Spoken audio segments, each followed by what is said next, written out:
Welcome to BBC Radio 5 Sports Extra. You can hear us here, the atmosphere building behind me here at Craven Cottage. We are going to be bringing you over the next couple of hours live, uninterrupted coverage from the penultimate match in this round of midweek games this week in the English Premier League. Fulham against Brighton. Kick-off a couple of minutes away. We've just been enjoying the pre-match, the pre-show light show here at Craven Cottage. There is a chill in the air, but the rain has been falling constantly almost over the last 45 minutes or so, which is going to make the conditions very quick tonight.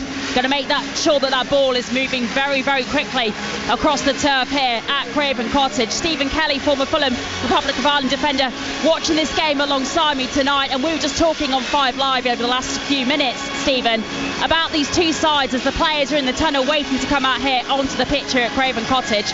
Brighton, of course, 3 points behind Manchester City, could move above them on goal difference tonight with a win, but Fulham have had a decent run of results as well this season. Yeah, they have, and both teams are in a position to just jump quite big up the table if they get a good result here tonight. You feel, it looks wet, but the surface looks slick, it looks crisp, it looks like it's great for playing on. Both these teams like to play in the front foot and quick passing, so it should be an excellent game. Anthony Robinson's leading out Fulham, Lewis Dunk leading out Brighton. One of the 4 changes for Fabian Hurtelaar back into the side today. Lewis Dunk at the back for Brighton. Both captains wearing the rainbow armbands. Of course, much has been said this week, much has been written about captains wearing the rainbow armband in support of LGBTQ plus communities this week in this midweek round of Premier League fixtures. But both these captains this evening wearing those armbands, and both sides making plenty of changes now as they walk out from the famous entrance from the cottage here at Fulham out into the centre of the pitch. The flamethrowers are going off on the far side. Smoke fills the air despite the haze, despite the rain. It's an amazing atmosphere. Stephen, you played here. I mean, what's it like as a player coming out for nights like this? Yes, it's cold, yes, it's wet, but it's always a special atmosphere here. Honestly, the cottage is one of the best places to play. I know we're sitting here in front of a stanchion trying to watch a game, but that adds to it, absolutely adds to it. The history behind the place, the cottage in the corner, it's a tight, congested atmosphere, and on big nights here I've had some amazing times, and the fans get right behind you. It's a wonderful place to play football, and this team, they play some exciting stuff as well, so I'm really looking forward to this contest. Both sides looking to push themselves up that table, and both teams are willing, and they've got goals in them as well, so I'm hoping that comes to the front today. Yeah, as Stephen's saying, we've got a nice post right in front of our commentary position here. Perhaps not as much of a challenge to look around it as you might get at Selhurst Park, but it is a famous intimate old ground, Craven Cottage, and hopefully we're going to get some goals here over the next couple of hours, because in the 6 Premier League games played here so far this season, Stephen, Fulham have scored in every single one of them, but also conceded in every single one of them. I've maybe jinxed it there, but hopefully that means we're going to get goals tonight. Well, that's what you like to think. Like I said, Brighton, who I think obviously they'll miss Welbeck, absolutely, because he has been sensational from the season with his hold of play, his all-round game, but then the goals he's contributed. But they have a very exciting time. Matoma, he's the one Fulham are going to be looking at, thinking we have to stop in. Castagne's in on that right-hand side today, so that's a contest they're going to be looking at closely. But both teams will feel like they have an opportunity to win this game.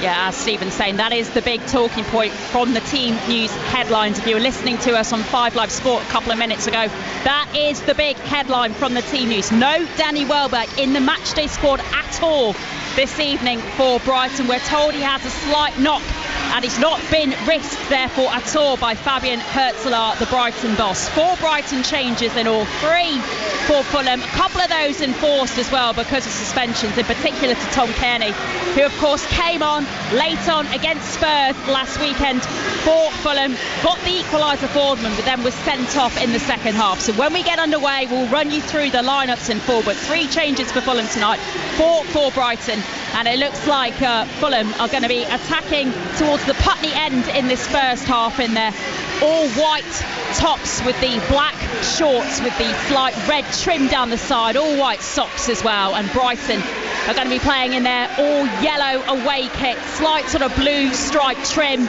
around the back of their shirts, just under the numbers though, so we can see those nice and clearly. But the rain is perhaps going to be a factor. The floodlights are on and we're hoping here for a good game. Our referee this evening is Peter Banks, and it is going to be Brighton who are going to get us underway in this first half here. This is 5 Sports Extra. This is Fulham against Brighton in the Premier League. A reminder, an 8:15 kick-off over on 5 Live Sport. Bournemouth against Tottenham.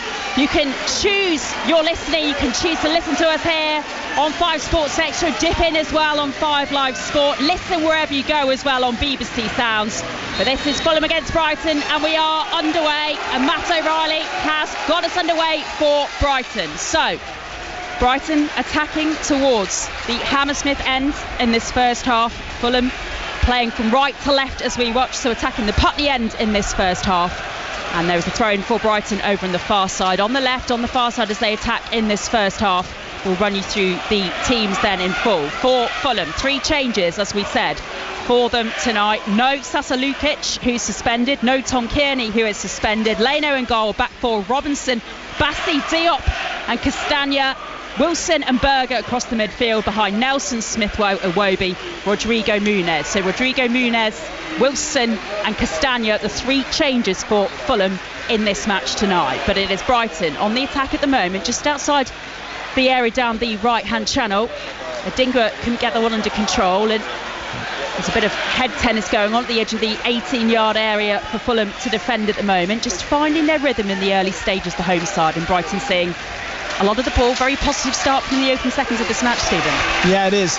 You see Fulham have just come over the pitch, they've gone charging after the Brighton back three, trying to win the ball back early, but Brighton started quite positively. O'Reilly got into a really good position edge of the box, and I thought, to be honest, he could have just whipped it in. Instead he tried to play out wide for the cross and it broke down, but both teams starting quite quickly. Nice link up here between Seaman Adingra and Matt O'Reilly, just on this near side touchline, the right, as Brighton attack in this first half. So 4 changes for them this evening. Verbruggen in goal, then a back 3 of Van Hecke. Lewis Dunk back in the centre of that defence, and Igor Julio as well, as they're still going forward here now. João Pedro can't quite keep that one in. Will go out though, and it'll be a decent moment this for Brighton in the early stages. Very positive start. Yeah, good pass from Matoma, but for Leno, you felt could have gone to the ball, but it's almost like he got a bit spooked. He decided to drop off and allowed Pedro to get onto it, and then when the corner, it was poor from Leno. He should have really been out further from his box and come out and cleared the danger. So just a couple of minutes played, and it's going to be a corner from the left for Brighton. O'Reilly takes it into the near post, headed out by Castagna, picked up again by Matoma on that left-hand side, the far side, the left, as Brighton attack in this first half. Now it's with Estupiñán, loops that into the area, headed out again, edge of the 18-yard box by Fulham, but again the yellow shirts swarm forward. Adingra now down this right-hand side, just checks his run and sends it back to Julio, just on the halfway line. Really positive start this for Brighton, full of confidence. Lewis Dunk now, their captain, will complete their lineup for you now. So we said there was a back 3, Lewis Dunk back in the centre of that defence tonight with the captain's armband again for Brighton. Weaver, O'Reilly, Baliba and Estupiñán in front of that back 3. Adingra, Matoma and then João Pedro. So the 4 players coming in for Brighton tonight as they force back to their keeper there, and Verbruggen with a mistake, forces the mistake, and Iwobi pounces, and they've been under the cosh in the opening seconds of this match. But Fulham pounce, Alex Iwobi pounces, mistake at the back for Brighton, and Fulham have the lead. Fulham 1, Brighton 0. Maz, it's absolutely terrible. We talked about playing back from the back, and I understand that and I get it, but this is not the time. Verbruggen gets the ball back to his feet. He's trying to play a clever pass right down. Fulham have come so far up, they're pressing really high. Iwobi's in a wonderful position. He plays a terrible pass in the middle of the pitch. Verbruggen absolutely gives it to Iwobi. He's miles out from his goal and he just taps it into the far corner. It's an awful mistake from the goalkeeper to give the ball away. When you're that high press, you need to clear your lines. Awful from Verbruggen, and Iwobi finishes off nice and calmly. And also skips past as well the challenge from Baliba, one of the 4 players back into the Brighton starting 11 this evening. He should have done a lot better in closing down Alex Iwobi as well, edge of the 18-yard box. Stephen. Yeah, you're watching it, and I think you see Baliba's trying to get the pass, so as he comes across, the ball then is played in front of him, so he's trying to regain the pass. So Iwobi just skips inside him, one touch and finishes it. But you see, Fulham have pressed so fast, so quick. They've come out, they've gone after them really early. there's no time for Bruggen to think, right, I'm going to try and pick a pass here. Yes, I understand the risk and reward, but that's one where it goes against you. Wilson over on the far side tries to get the ball into the area down the right hand channel for Fulham, who've really got the bit in their teeth. Before that goal they barely touched the ball at all, and they were trying to get forward again. Reece Nelson losing his footing in the slippery turf here, but they barely had a touch of the ball, find themselves ahead. Coming up to 5 minutes played here on BBC Radio 5 Sports Extra. I still haven't run you through the Brighton lineup in full. Fulham though, with that pressing, with that hassling, really quick thinking from Alex Iwobi, a good finish as well, giving the home side the lead. So, well, Brighton, after starting so positively, what a way to give away a ball. The most important thing for them, I guess, Stephen, is they've got to put that out of mind and keep doing what they were doing, because bar that moment they were playing really positively. Well, yeah, listen, there's 85, 90 minutes left in the game, so if you've got a long time to pull it back, but I just think those instances where you make that decision, why it's not the first thing you think, right, we're getting pressed here, they've got a full press on, there's 5 players in our half coming after us, I'm under pressure, why not just put it over them, miss it out with one think of a pass? I'm not saying to go hoofball, I'm not advocating to go full Stoke like we spoke about before the game. I'm saying there's a time and a place to play that pass, and that was not the time, not when Fulham had so many bodies in your half putting pressure on you. Yeah, dodgy back pass from Verbruggen, and Iwobi able to take advantage for Fulham. Coming up to 6 minutes played here on 5 Sports Extra, and after that frenzy, a couple of seconds there, that goal for Fulham, just the pace of the game slowed down a bit, and the home side seeing a lot more of the ball in their final third as well, as it's sent forward by Leno up towards the halfway line. Rodrigo Muniz tries to get there, and Iwobi's able to run onto it. The header down, can't quite find a teammate with his pass. Another good run forward by Fulham, and Brighton scramble it clear once more. Yeah, Julio did really well. There's a great little flick on from Muniz, just holds the position, battles it out with Dunk, flicks in. Iwobi's coming in from that right hand side, drives in the middle of the park, just can't get away from Julio, who does really well actually, stays on his feet, shepherds well, and then gets that last bit of contact just to draw him wide, doesn't allow Iwobi to get the shot away. But good play from Fulham again, just a little flick on, simple Route 1 stuff. And they've got a corner, Fulham, their first of this match then, from the right, as they attack the Putney end in this first half. Sent over to the far post, headed out by Van Hecker, but Iwobi's going to pick it up on the far side. He is full of energy at the moment, the goal scorer in this match, really enjoying his football in the opening stages of this match here at Craven Cottage. Forced back though to the halfway line, Fulham, to Smith Rowe, and then all the way back from the boot of Wilson to Leno, who's out from his area, just puts his foot on the ball to assess his options, and then sends it to his left to the Fulham captain, Anthony Robinson. I feel like both sets of players were sort of still adjusting to the conditions really here, and that was a potential almost loose back pass then from Fulham, then almost allowing Brighton into the match as well to try and get their equaliser, but they managed to win it back. Another loose pass though, and here go Brighton again with Belieber, sends it forward into the area, but Fulham managed to watch that one go out safely for a goal kick for Bernd Leno. Yeah, as he drives forward, you can see Matoma's made a lovely run just off the left hand side into space into the box, and he just overhits the pass. But that's it, when it's a slick surface like this, you have to time them, you can't put too much on it because it's just going to fly off. The camera's just trained on Fabian Hürzeler, watching this match up in the stands, looking slightly concerned at the moment, the Brighton boss, with his side trailing in the early stages here. Coming up to 9 minutes played, and that one chance that Alex Iwobi has put away the difference for the sides in this match here at Craven Cottage at the moment. Fulham winner foul just inside their half. Free kick, says Peter Banks to referee. Rodrigo Muniz brought down. Iwobi takes it, switches play over to this left hand side. Nelson was trying to get on it, but Van Hecker's able to gather that one, send it forward to Belieber. You know what's funny, Maz, about goals like that? When the goalkeeper gives it away and he concedes it. Oh, hit it through here. Here we go. Brighton going forward. João Pedro trying to run onto that one, but Leno very quick out the edge of his area and gathering that one very confidently. Diop now, just inside the Fulham 18-yard box, sent forward down that right-hand channel by Fulham. That far side the right as they attack. Muniz goes down under challenge. No foul, says the referee, so it's picked up by Brighton, and Belieber, midway through the Fulham half, thinks about sending it left. Instead back to Van Hecker and then back to Lewis Duncan. They are still trying to play their football, Brighton, aren't they? Playing out from the back, as we've seen them do so often this season. Nice ball switching play to this right-hand side to Adingra, one of the 4 players in to the Brighton starting 11 today. Looped up then by Van Hecker. A couple of Brighton players go up for it, and then Belieber shot way over Leno's crossbar. Didn't even move to try and gather that one, the Fulham keeper. Yeah, it's good play. Brian switched the play really quickly, standing one-on-one against Robinson, but just pulls it back. The cross in is decent, and Mitoma's up in behind Bassi, so he can't clear his lines properly. And then it comes out to Belieber, and it's a side foot volley, and he just kind of slices through and puts over the bar. But back to the point I was making about the goalkeeper for Brugge, when he makes that pass, you know the manager's going to come out and say, I take full responsibility because I encourage him to play like that, which I get.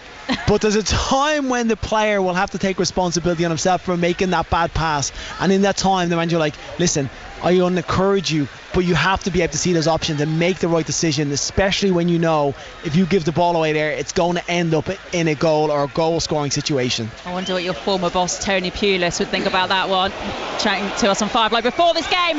João Pedro forcing a save down low from Bert Leno. Really good incisive run forward that from the Brighton number 9. Good goalkeeping that though from Bert Leno. Yeah, it's a great bit of play though from Brighton. Just a slide through ball down the side of the Fulham defence. Pedro makes a really good run, gets across Bassi and hits it first time. Pedro gets down. It's not far enough in the corner to really cause them problems, so it's a comfortable save for Leno in the end, but the movement from Pedro is brilliant. And again, the ball is bouncing around slick on the turf here at Craven Cottage, so it took a couple of attempts for the Fulham keeper to get it under control, but first real opportunity really for Brighton to get a goal, get the equaliser in this match. 12 minutes played here on 5 Sports Extra. That Alex Iwobi strike the difference between these two sides so far, and the only real opportunity that Fulham have had going forward in this match, but they've made the most of it. It's with Bassi at the moment in the Fulham defence. Now with Diop, just checks the ball, puts his foot on top of it, gets it under control, sends it back to Leno, and again, Fulham are trying to play up from the back as well, and it's causing a couple of hairy moments for both teams in the opening minutes of this match. Robinson deflects the ball off Adingra, and then it's sent forward, but headed back towards the halfway line by Lewis Dunk.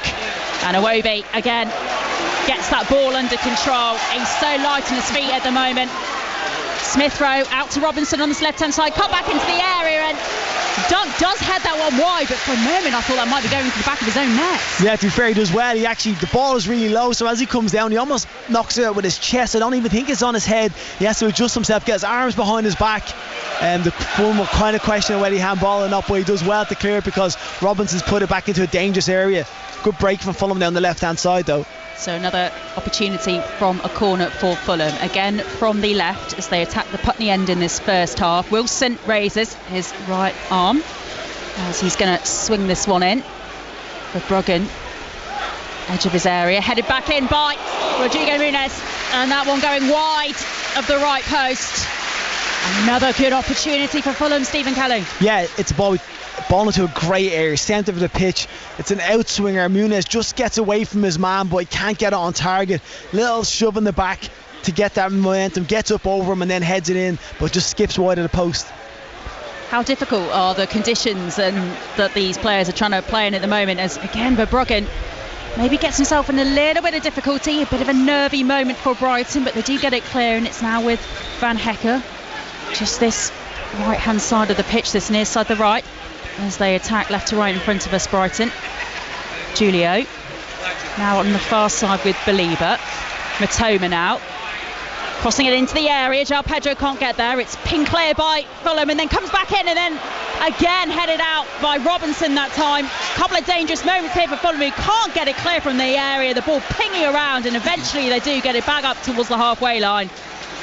But nervy moments there for the home side. Yeah, a couple of opportunities. Mitoma down the right, down left hand side. He puts a wonderful ball in, such a danger outside of his right foot. Fulham don't really clear the lines, and then it's bouncing around. It's ricocheting back in. 2 shots in, and to be fair, Brighton should probably do better in this situation where the ball is as it comes out. They just hit the first man. Bassi gets it first, and Bassi again the second time from Pedro, but Pedro's won. He has more time. He has to be a bit more clinical with that shot and actually test Leno. Yeah, chance for João Pedro, chance for Pervis Estupiñán as well with the follow-up shot, but Fulham putting their bodies in the way to make sure That ball didn't find the back of their own net. And it remains 1-0. 15 minutes played now here. Alex Iwobi with the only goal so far in this game. Van Hecke over the halfway line now for Fulham. Finding João Pedro, who tries to find Adingra. And Bassi manages to get the ball clear, claiming for the throw, and it will indeed be a Fulham ball. It's a clever little first time ball from João Pedro around the corner. It just actually goes behind Bassi Nalinga. He's stretching for it. Bassi gets the tiniest touch on it to come off him and go for a corner, but it was almost great football to get him behind the Fulham defence. So will be a Fulham ball, not between Leno and Bassi. Now Diop on the far side, the right, up towards the halfway line. Rodrigo Muniz goes up for it, but it's won by Baliba, and now Estupiñán over on that left-hand side swings the ball into the area. João Pedro doesn't connect properly with the header, and Fulham are able to get the ball clear on this near side touchline.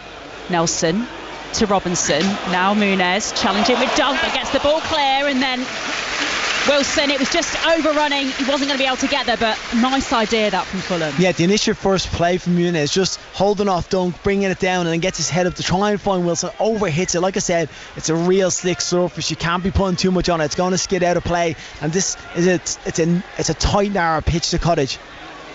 So throw in for Brighton, midway through their half on the far side.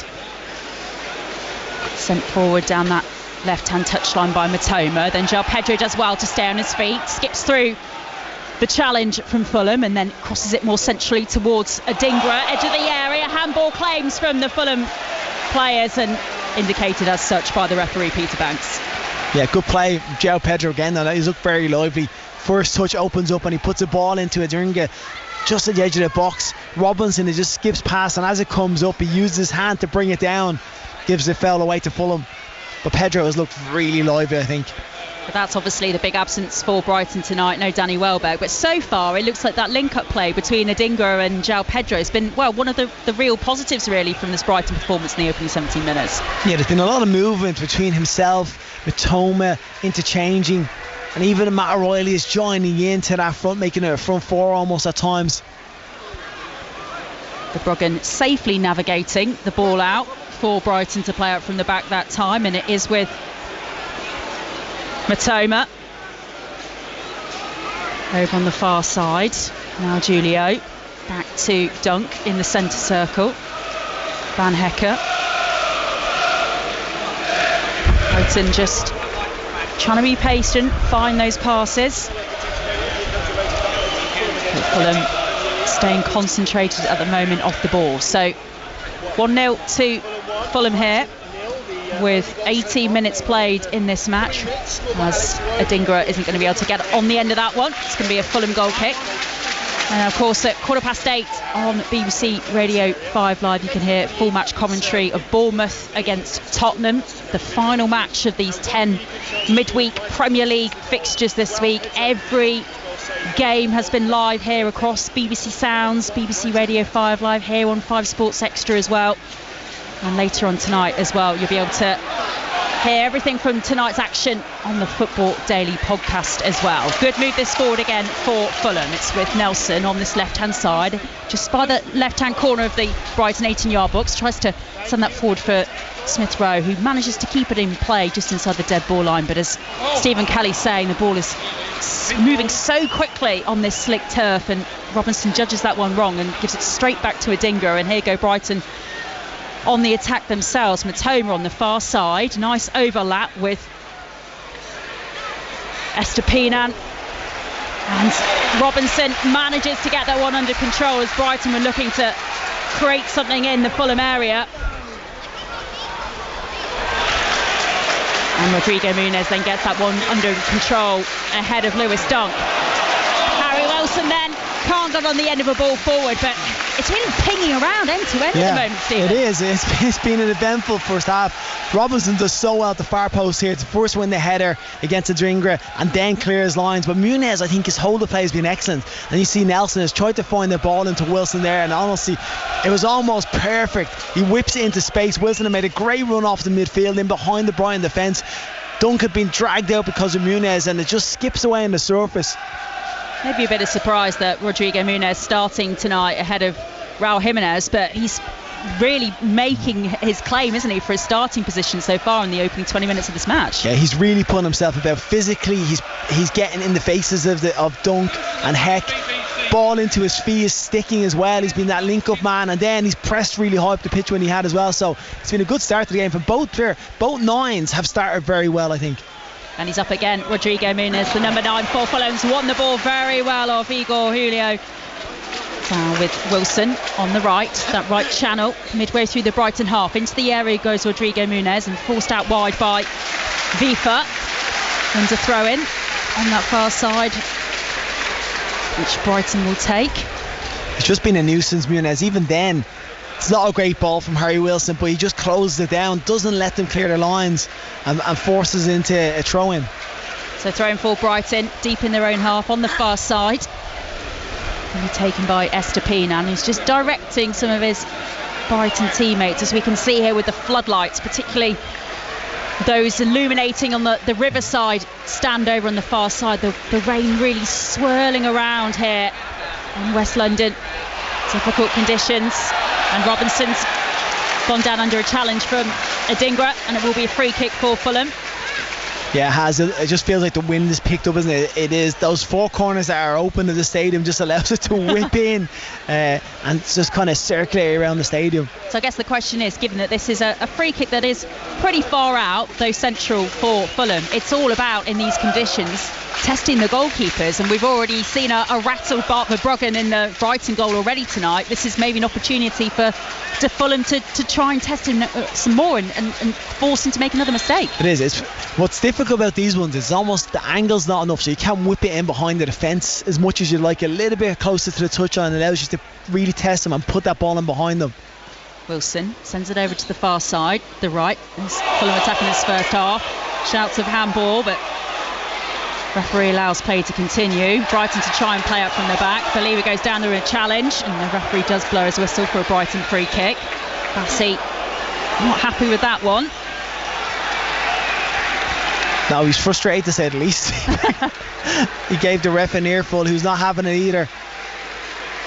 Yeah, coming together between Bassey and Believer. Believer just making sure that the referee saw him go down there. Probably was a challenge, but he certainly was slightly dramatic in the way he fell to the ground there, the Brighton man.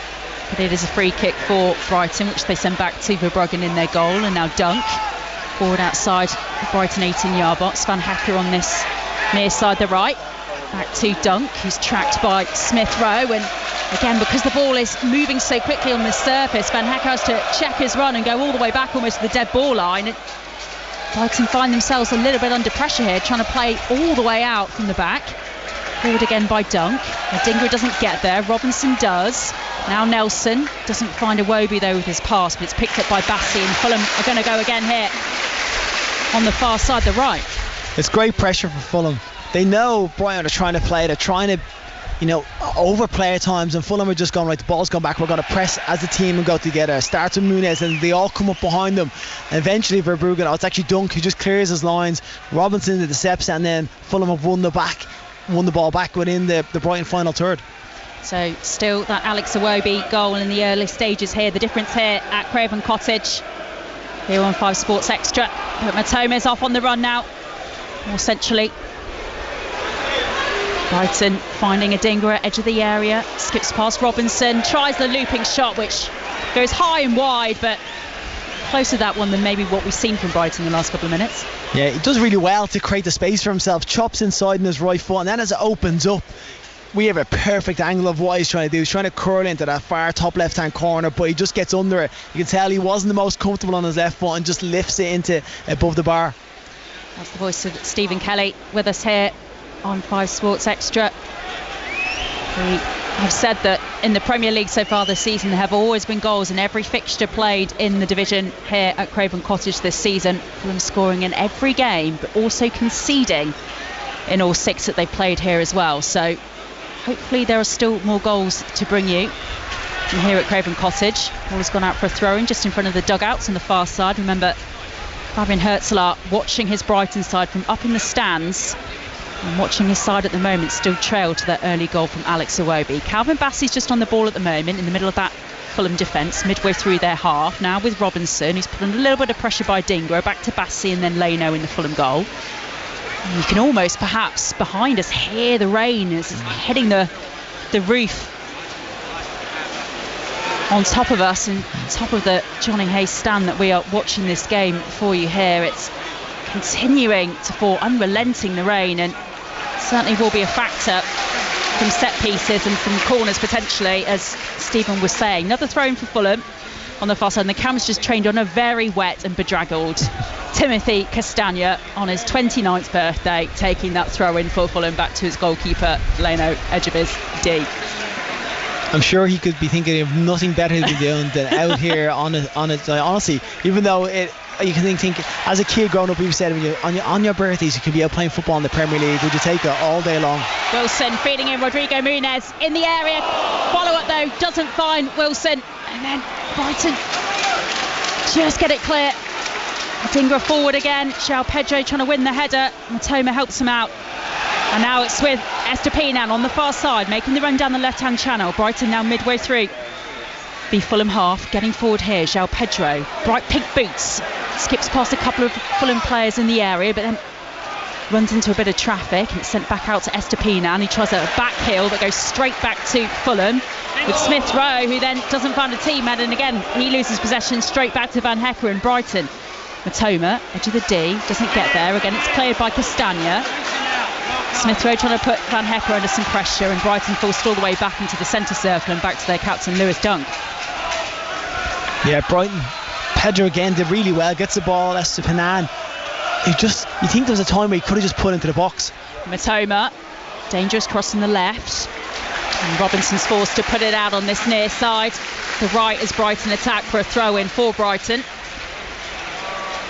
It's another really dangerous cross in from Matoma with the outside of his right foot. He just whips it in behind the Fulham defence. Dingra's throw in finds Van Hecker, then it's back to the Brighton number 11. Van Hecker again, moving more centrally up towards the D. Doesn't find Belieber, who can't get that one under control, and the ball fizzes back out onto this right hand side to Adingra. But Fulham making it very congested in around the edge of their 18-yard box, and Brighton forced back to Duncan, then over on that left hand side to Julio, and the home fans are frustrated there because the referee has given a free kick for Brighton deep on that left hand side. But again, this is one of those ones that if they whip it in might try and test the goalkeeper somewhat. Yeah, this is a great position now, because you can either try and put it in behind the defence, or else with the wind swirling, actually it's O'Reilly stepping onto, so it's going to be a left foot. He's trying to go and whip this in behind the Fulham defence, have some on-rushing players going towards it, and Fulham going back towards their own goal, which is always difficult to defend against. It's a really good position for a cross here. So midway through the Fulham half, but deep on that left-hand side, as Stephen was saying, and O'Reilly, the player standing over this, raises his right arm, fizzes that one in. Van Hecker goes up for it, and it bobbles way round that header, and Robinson just watches that one go out of play. Yeah, Fulham line did well. They dropped slightly together, kept all the Brighton players in front of them, and just kind of marshalled them out, not allowing them to get a decent forced contact on the wall. So 28 minutes played here on 5 Sports Extra. Fulham still with the 1-goal lead. The man who's on the ball at the moment scoring that in the opening minutes of this match, Alex Iwobi. And in very exciting news, we can also tell you that the rain has eased here at Craven Cottage. So still dark and damp out there, but maybe the conditions slightly better now as we come into the last 15 minutes or so of this first half. Going to throw in for Fulham on the far side, actually going to be for Brighton, which I think that's Julio over there is going to take. Just a couple of balls on the pitch, and ball being asked to clear one away before Brighton resume this match. Taking a throw in on that far side, the left, as they attack in this first half towards the Hammersmith end. Dunk sends it forward, looping ball for Matoma to try and attack. Scampers deep off into that left-hand corner by the corner flag, and Brighton forced backwards once more. Now towards this right-hand side, midway through the Fulham half. And again, off the ball, Fulham are looking very organised in their shape at the moment, making it very congested for Brighton to try and get forward, and good work there from Castagna to again close down a Brighton ball that they were trying to sweep in. Yeah, they're getting back. They see a lot of white shirts. Those passing lanes, it's really trying to affect that ball between the lines, which Brighton love to play into Pedro's feet, into Matoma coming off the line, so they're trying their best to look over the shoulders and make sure that pass isn't on, because you don't want to get those players in the pockets and then you're affecting the midfield and the defence. So Fulham are doing everything they can to try and kind of stop that pass, but every now and again Brighton get one between the lines, and it sees it just causes a bit of a problem for Fulham. The throw in for Brighton just inside their own half to the feet of João Pedro, and it's pins around again, moving very slickly on this turf, goes all the way back to their back three, to Dunk and now Van Hecke, just pausing on the halfway line. O'Reilly, now Baliba, Rodrigo Muniz trying to put the Brighton man under a bit of pressure, and Matoba's now got possession on that far side, and Diop has to loop that one way up into the Riverside stand to prevent the cross coming in from Matoma from the left. So throw in for Brighton, just level with the edge of the Fulham 18-yard box on that far side, the left. So good opportunity this, perhaps, with a decent throw in for Brighton to try and create something. FIFA chests it back to his teammates. Now Dunk again to Van Hecke, midway through Fulham's half, switches play to this right hand side to Adingra, who's trapped by Anthony Robinson, and forced back to Van Hecke with the ball. O'Reilly on it now, and again off the ball. Fulham looking very organised at the moment, closing down the spaces, removing the options for Brighton to try and get forward. Adingra deep on this near side touchline, is forced now to move more centrally, and Dunk again this time opting to switch play to the left hand side. Yeah, they're finding it very difficult, as I said, to find that pass between the lines, so they have to circulate it really quickly.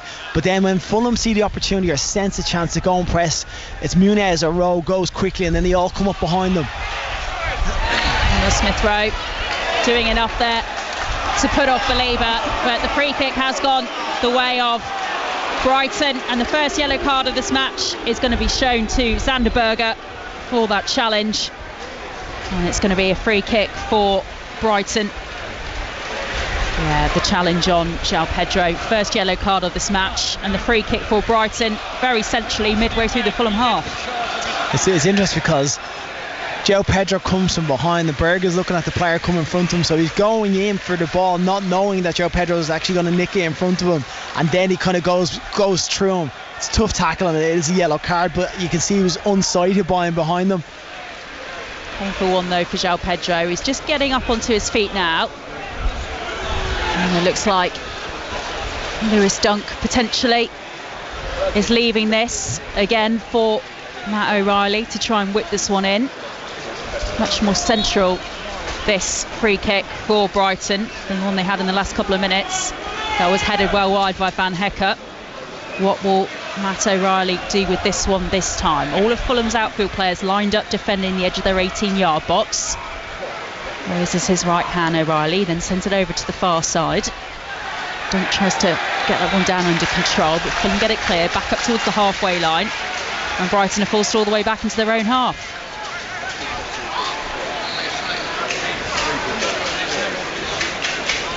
So 33 minutes played here on 5 Sports Extra.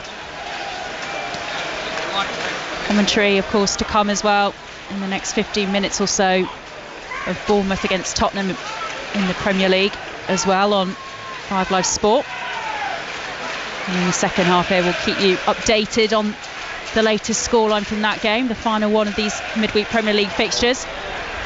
Could run this forward now for Brighton, cut back into the area, Adingra can't find the back of the net with that one, somehow it bobbles away, and Leno there with a really instinctive save, Stephen Kelly. It's a wonderful pass down between the Fulham right back and centre back to Matoma, who whips into such a dangerous area. It's the first time Robinson has got caught square on. He can't see where Adingra is behind him, and he floats into position, and he should really score. He really should. The ball's on his foot, he's stepping into it, he hits it straight at Leno, who's just himself in a really good position, but he's got to score from there. He's like 6-7 yards out, got to pass down to a corner and put your team back 1-0. Fabulous save from Leno, follow-up corner from O'Reilly and then put wide by Estupiñán. Another really good opportunity for a Brighton equaliser. Yep. Fulham are having this, but as Estupiñán comes in and hits this, I think it takes the smallest deflection off a Fulham player and goes wide. So they've got another corner here. Yeah, it takes a deflection off Castagna. And a shot from Estupiñán, very central, couple of yards outside the D. And he leathers that one. And it goes wide, and it's another corner for Brighton from the right. Headed out again by Fulham. Matoma tries to then send that one back in, edge of the area, and Fulham get it clear, and it's with Iwobi on the far side, over the halfway line now. Tracked by Matoma. Just checks his run slightly. And that Fulham counter-attack loses its momentum, loses its energy, but they keep the ball the home side. It's at that moment in the game where Fulham fans are looking for Adam Traore to be on the pitch when you're on a quick break and he could just run, steam ahead and put him in. But unfortunately there was no one that had that pace to get in front of Iwobi. You could see Muniz was busting the guts, so was Wilson, but they just couldn't have that one to just break between the lines. End up coming back and keeping the ball, which is the right decision. Don't get away, you've been under a bit of pressure. Can you retain possession now? Adama Traore is on the bench for Fulham tonight, by the way, so could be an option for Marco Silva in the second half. And the camera's trained again on Fabian Hürzeler up in the stands, still looking rather pensive. Definitely work for his side to do at the moment, but they're going forward again with João Pedro down that left-hand channel again. Slightly loses control of the ball though, and then it's sent in by Estupiñán, cleared again by Smith Rowe up towards the halfway line, chested down several times by Dunk, under pressure of Rodrigo Muniz, and wins the free kick, and then goes down as he's pressed again by the Fulham number 9, and Brighton do eventually take that free kick to O'Reilly, and now Adingra down this right hand side. He's more century to Belieber, back with Adingra. Goes down under a challenge from Rodrigo Muniz, but plays allowed to continue by the referee. Brighton keep possession over on that far side with Estupiñán again. And followed by Castagna and by the goal scorer Iwobi, and Brighton falls back again. Now Dunk to this right hand side to Adingra. Can't get the ball past Anthony Robinson. It will be a Brighton corner from the right. Yeah, Fulham just a little bit shaky now. Brian starting to turn the screw, just better in possession. That pass from Dunk out to Estupiñán on the left hand side here was brilliant. He just whipped it first time, and then they recite it, comes out to Adingra, who gets the corner, and they're looking dangerous, Brighton. 37 minutes played, and a corner for Brighton from the right from O'Reilly. Heads go up in the area, it's cleared by Diop and up towards the halfway line where Estupiñán is chasing that one down with his gloves on. I'm sure he needs it. Not quite cold enough yet. Not proper winter chill in the air, but yeah, I always found it difficult to see someone with short sleeve shirt and gloves. I always thought it was I could never get my head around it. Maybe not cold enough yet to bring out all the cold winter wear yet. Smith Rowe putting Van Hecker under some pressure, and Rodrigo Muniz then couldn't get the ball under control, trying to put a foot out to get that ball, and Brighton are lucky to get that one away again and forward. Estupiñán sending it to Adingra, but the ball's got too much of it and it just bobbles out of play for a thrown on this near side touchline. But again, as we've spoken about so much through this match, Rodrigo Muniz really working so hard off the ball going forward for Fulham. Yeah, Van Heck was twisting and turning to try and find that pass. Eventually he tries a square ball into a dangerous area, and Muniz is like inches away from getting his toe onto it and putting them in a really advantageous position again for Fulham. Really nice link-up play between Reece Nelson and Smith Rowe, and there's just a shake of a head from Smith Rowe as he can't quite keep that one in play, and it's going to be a thrown on this near side touchline. It's been an interesting season so far for Smith Rowe in the colours of Fulham so far. Sometimes good, sometimes less good, but it's been a positive 38 minutes or so for him in this match so far. Well, he's had consistent game time here, which is what he needed to get was getting playing week in, week out. To be fair, now you can see he looks a little bit jaded, and as do some of the Fulham players, because what they've done is in the transition they've pressed, they've gone from being really deep to really high very quickly, and that's, you can see, is just taking a little bit out of their legs. They're looking forward to getting in at half time, hopefully 1-0 up for them, and kind of just catch their breath, get a drink in and go again, because you can see they're just looking to Brighton have moved them around well, haven't they, in the last kind of 10 minutes. Yeah, Smith Rowe looking a little bit leggy, Can Brighton take advantage as we approach the last 5 minutes for stoppage time of this first half? The throw in for them on the far side on the left, midway through the Fulham half. Matoma takes it back to Estupiñán in a short sleeve jersey, as Stephen Kelly was saying, but with those black gloves on, which is an interesting combination. Now Dunk and Van Hecker, and Brighton are going to be forced all the way back to Verbruggen and Dunk deep in their own half. Now Van Hecker tries an incisive pass over the halfway line. Reece Nelson scampers onto it, but Baliba gets it back under control, and now it's with O'Reilly and doesn't find a dinger on that right hand side, and Fulham will be very happy to see that one bobble out of play for a goal kick. Yeah, good pressure from Berger there. He just steps across in the week, but just leans into him, force him to play it out. And Fulham, Leno's just taking his time. You can tell he's just wants to calm it down, see down the clock, game management. No point in rushing it.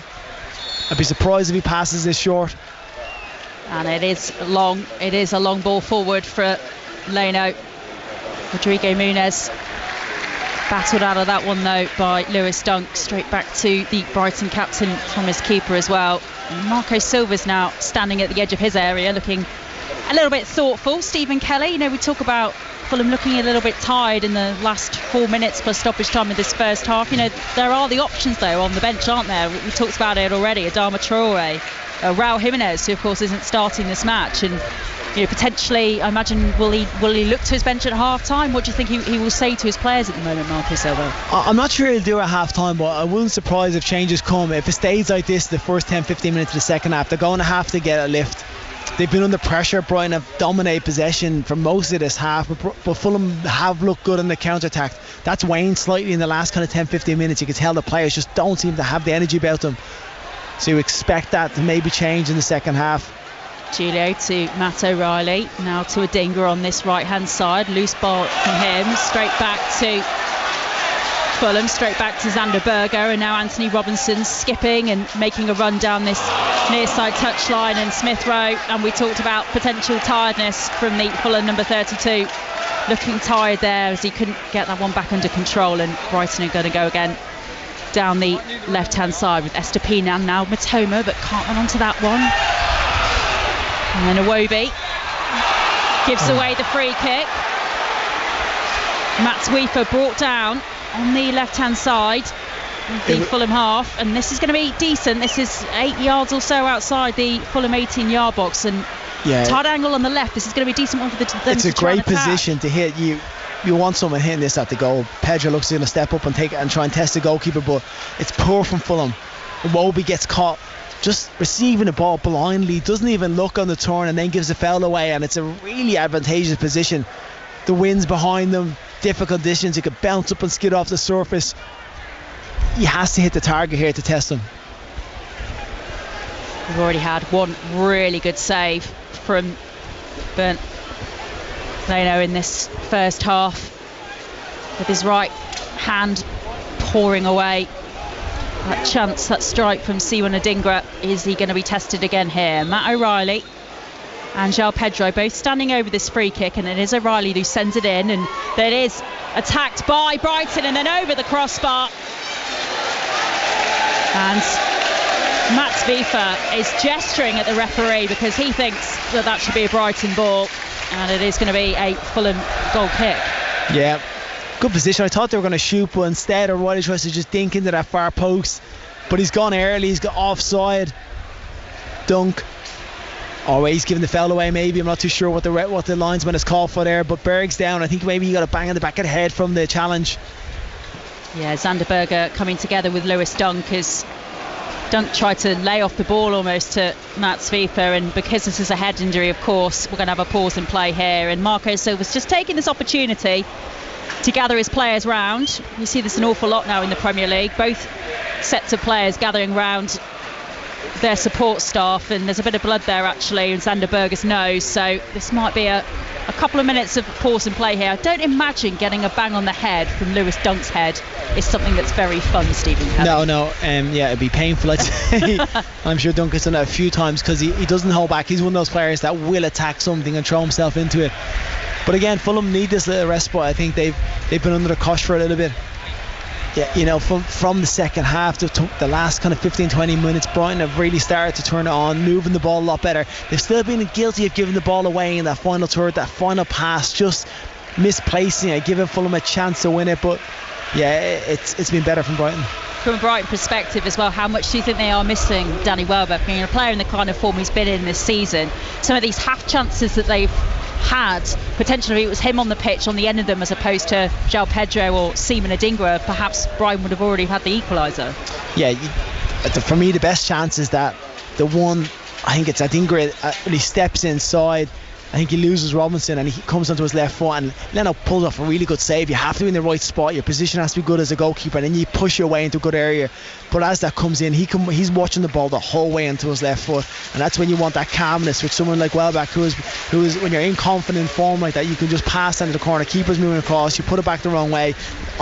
I'm talking as if I've done it a million times. I haven't, but as a striker, as an attacking player, they're the ones that you want to be just as cool and just place that into the corner. And given the confidence that Danny Welbeck has been in this season, 6 goals of course in the Premier League, the age of 34, arguably the best form he's been in front of goal in his entire career, but not in the matchday squad for Brighton this evening because of a slight knock, we were told, ahead of kick-off. Sander Berger back up on his feet, got a little bit of tissue paper up his right nostril as well for his efforts coming together with Lewis Dunk, getting a nosebleed, but looks like that is all back under control, and Fulham are going to get us underway here. We are into, by the way, 2 minutes of stoppage time at the end of this first half. We have played 50 seconds of that, and that goal kick from Leno sent very long forward and goes out for throwing on the far side for Brighton. So we've talked about what Marco Silva might say to his players at half time. Stephen Kelly, what do you think the message will be from Fabian Hürzeler to his Brighton players?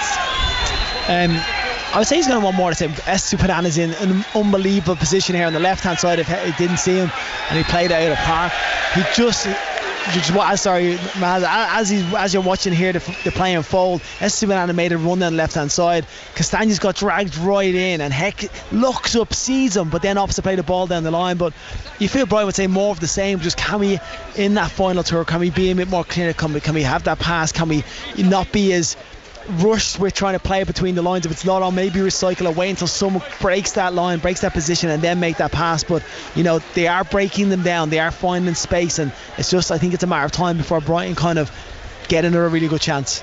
Seconds left in this first half. Anthony Robinson taking his time to take this throw in for Fulham on this near side touchline, just in their own half. Nice layoff though from Rodrigo Muniz to Emil Smith-Rowe, who then has to track back because the ball's just lost control behind him, and he has to go back to retrieve it, and that moment of going forward for Fulham perhaps lost. But now Robinson on the overlap on the left hand side, and the header goes in, then wide from Rodrigo Muniz right at the end of this first half, in first half stoppage time, just going wide. That could have been Fulham's second. You know, this great play, Robinson down the left hand side of wide, he plays a lovely ball in, Robinson just stands it up, and Muniz gets up so early, he has to then try adjust his body position to try and get it. The ball slightly behind him, and he does really well but just can't get it on target. Good powerful header, and like I said, he's been a nuisance all night.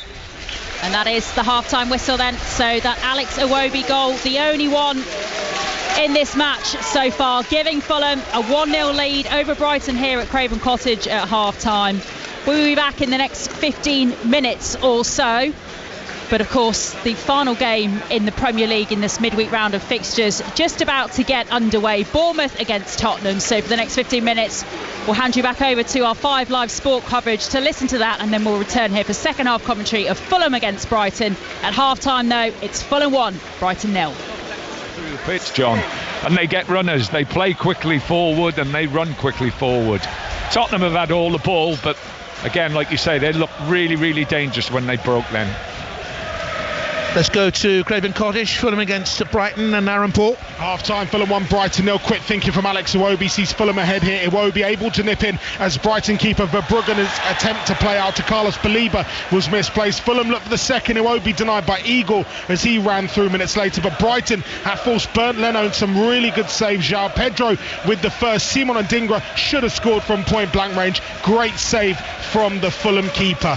Crucially though, Brighton behind at the break. Fulham 1, Brighton 0. That's on Sports Extra. 5 Live Premier League commentary at 3 o'clock on Saturday comes from Sellers Park. Palace against the champions Manchester City, whose championship title defence, I should say, is creaking a little bit back to winning form at the weekend. 5:30 we cross to Old Trafford for Manchester United against Nottingham Forest. Football all the way here, more Premier League games than anywhere else on your transistor radio. Transistor radio, do they still have? You still have them in your house, don't you? Yeah, we certainly did. We never had a telly. Kirkers away, and here's Ben Davis. So, because you didn't have a telly, you used to talk a lot. Things never really change. Yeah, and no one takes any notice. As you said, no, it doesn't change. Here's Maddison into the gap. That's a good ball. Kulishevsky's got a yard on the defender, gets the shot away, but it thuds straight into the chest of Kepa in the Bournemouth goal. That's a worry. On the turnover then, the gap between the full-back and the centre half, John, there was a massive gap there, and it was so easy for Tottenham to play through that. That's very, very unlike Bournemouth. Cleared away by Zabani, and Bournemouth have it on their left hand side. Nice little spin by Tavernier, but he's spun into trouble, lost possession, pulled back on his man. Tall figure in there of Sarr, seems to have been around in the game forever and ever. He's still only 22 years of age. Tall Senegalese international. Bournemouth pick it up again. Kluivert towards Semenya on the right hand side.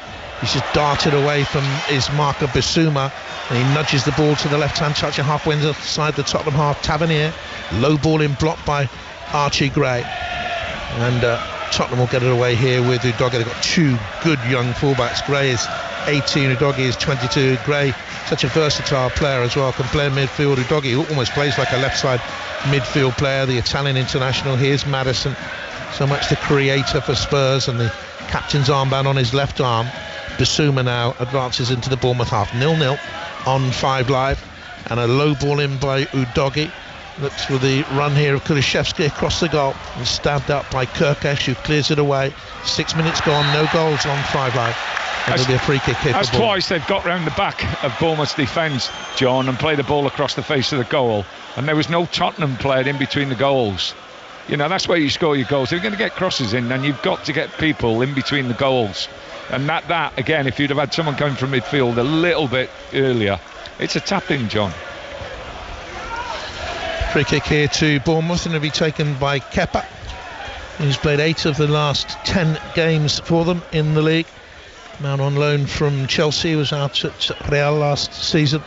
It's a long ball up as well towards Evan Nielsen, who's done ever so well since he played at the start of the season here. He's played the last 12 games, got stronger and stronger, but Tottenham have it. Space in the centre of midfield for Maddison to arc a ball forward, and Solanke from the defender's mistake gets into the penalty area and lifts it over the bar as Zabani got back at him and did just enough, having made the initial error. Yeah, 1-2 pleased with his defending against Zabani, but having said that, you know, Solanke should score, I think, or at least he should hit the target from there. Zabani did enough, did he here? Turned just at the end to get back at him and put him off. Oh, he's just lifted it. Yeah, his head's up, lifts it over the bar. You'd expect him to hit the target from there, John. He struggled, didn't he, when he first came to Bournemouth? Yeah, there was lots of question marks about him. His last season was his best season, obviously. Bournemouth look for Evan Nielsen, dropping back towards the halfway line, goes down onto the ground, no free kick. Bissouma has it for Spurs at 0-0. Here's Maddison, 2 or 3 yards of space, turns, sandy haired, white boots, in towards Solanke, coming deep, spins away, short sleeve shirt, gloves on, out then towards Kulishevsky. Kulishevsky finds the run here of Gray, and Gray pushes back towards the right hand side of the midfield.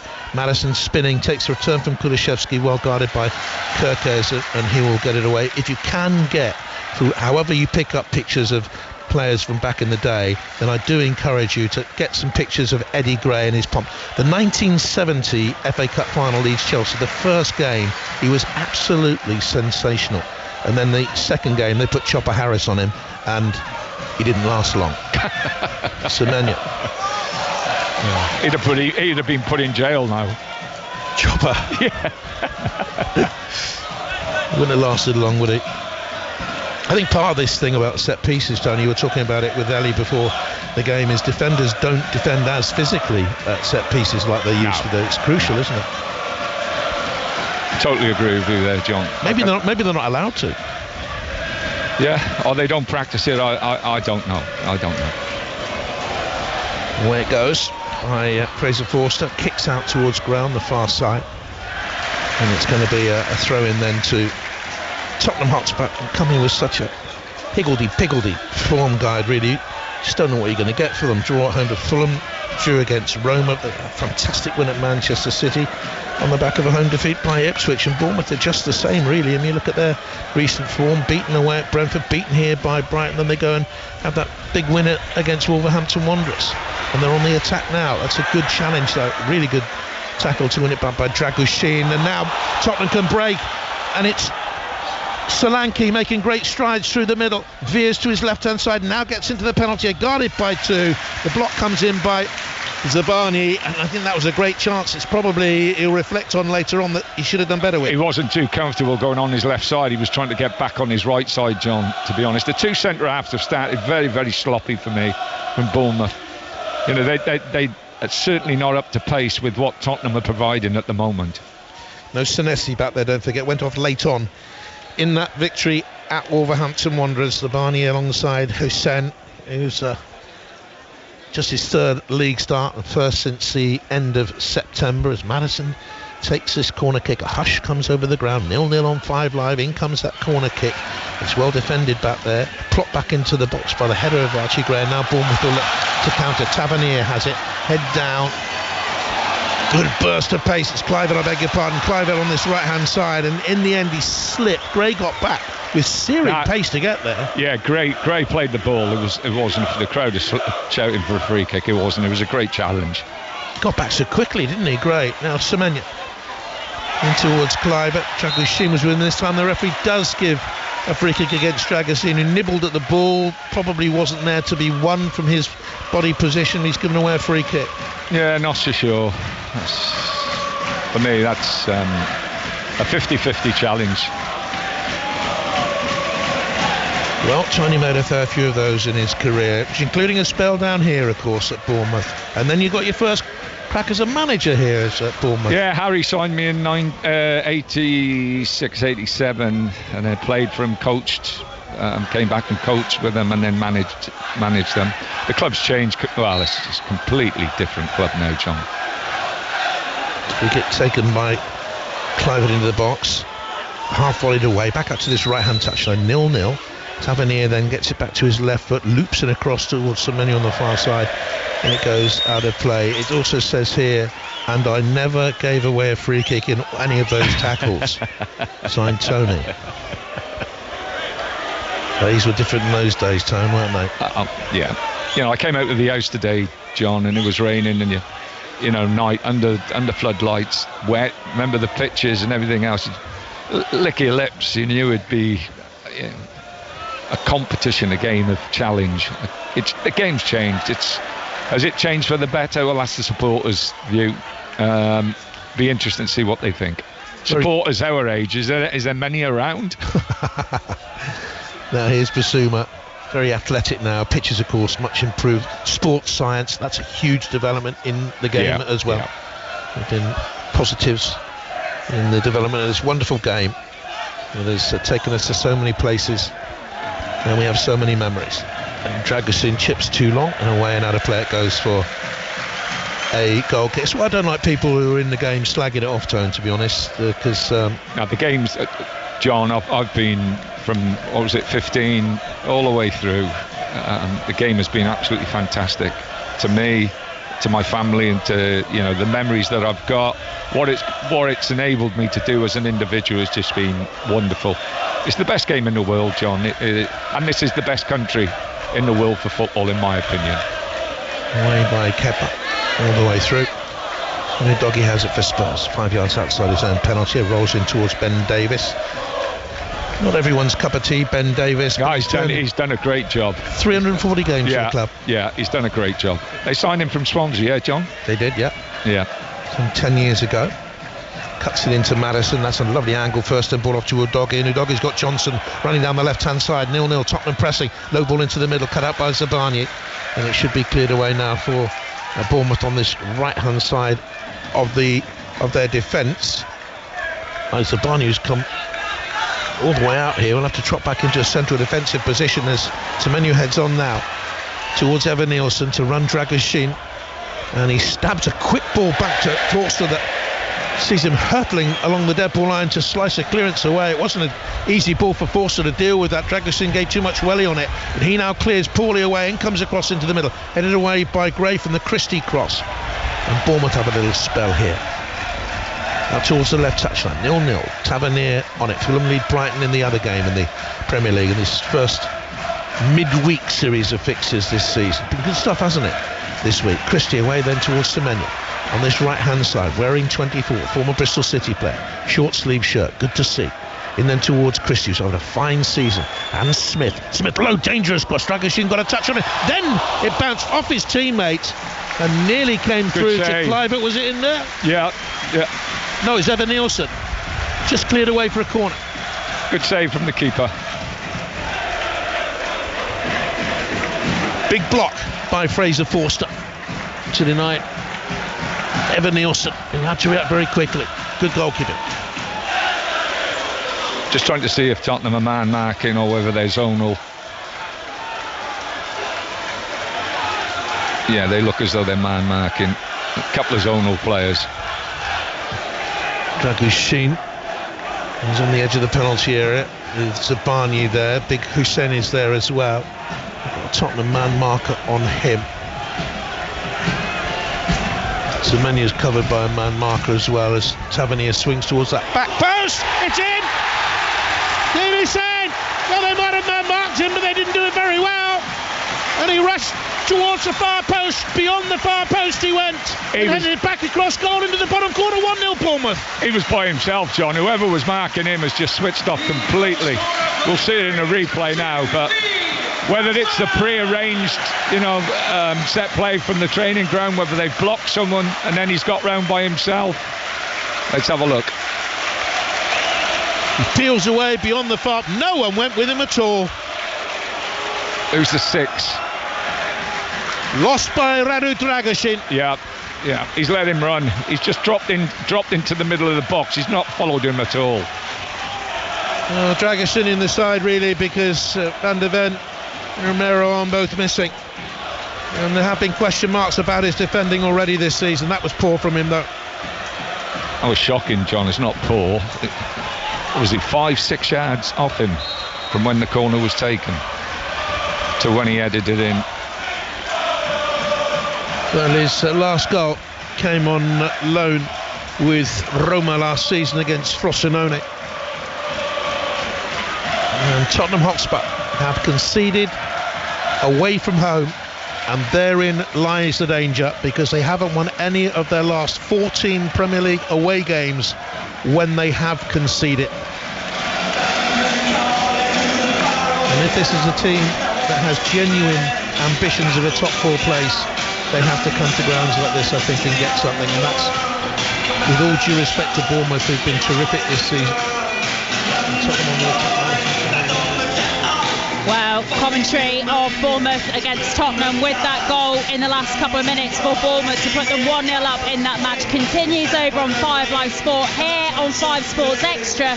We are just about ready to get the second half underway between Fulham and Brighton. That goal 4 minutes in from Alex Iwobi. The difference between these two sides at the moment, and just watching the players come back out onto the pitch, it looks like neither manager has made a substitution at half time, so the 11s that will start the second half will be the same 11s that started the first, and Emile Smith-Rowe is about to get Fulham underway in this second half. So Fulham in this second half will be attacking towards the Hammersmith end, and we are back underway now. Smith-Rowe sending it back to Xander Berger, forward almost immediately from Wilson, and just goes wide at the right post.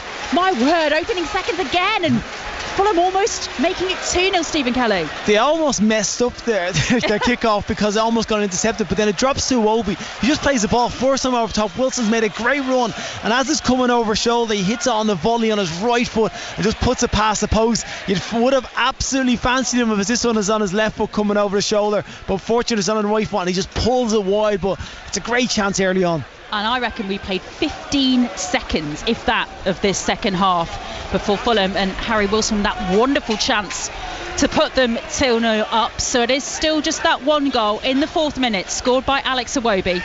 And Brighton on the attack at the moment with possession just inside Fulham's half, with Estupiñán on this left-hand side, this near side the touchline now, as Brighton attack from right to left in front of us in this second half, attacking towards the Putney end.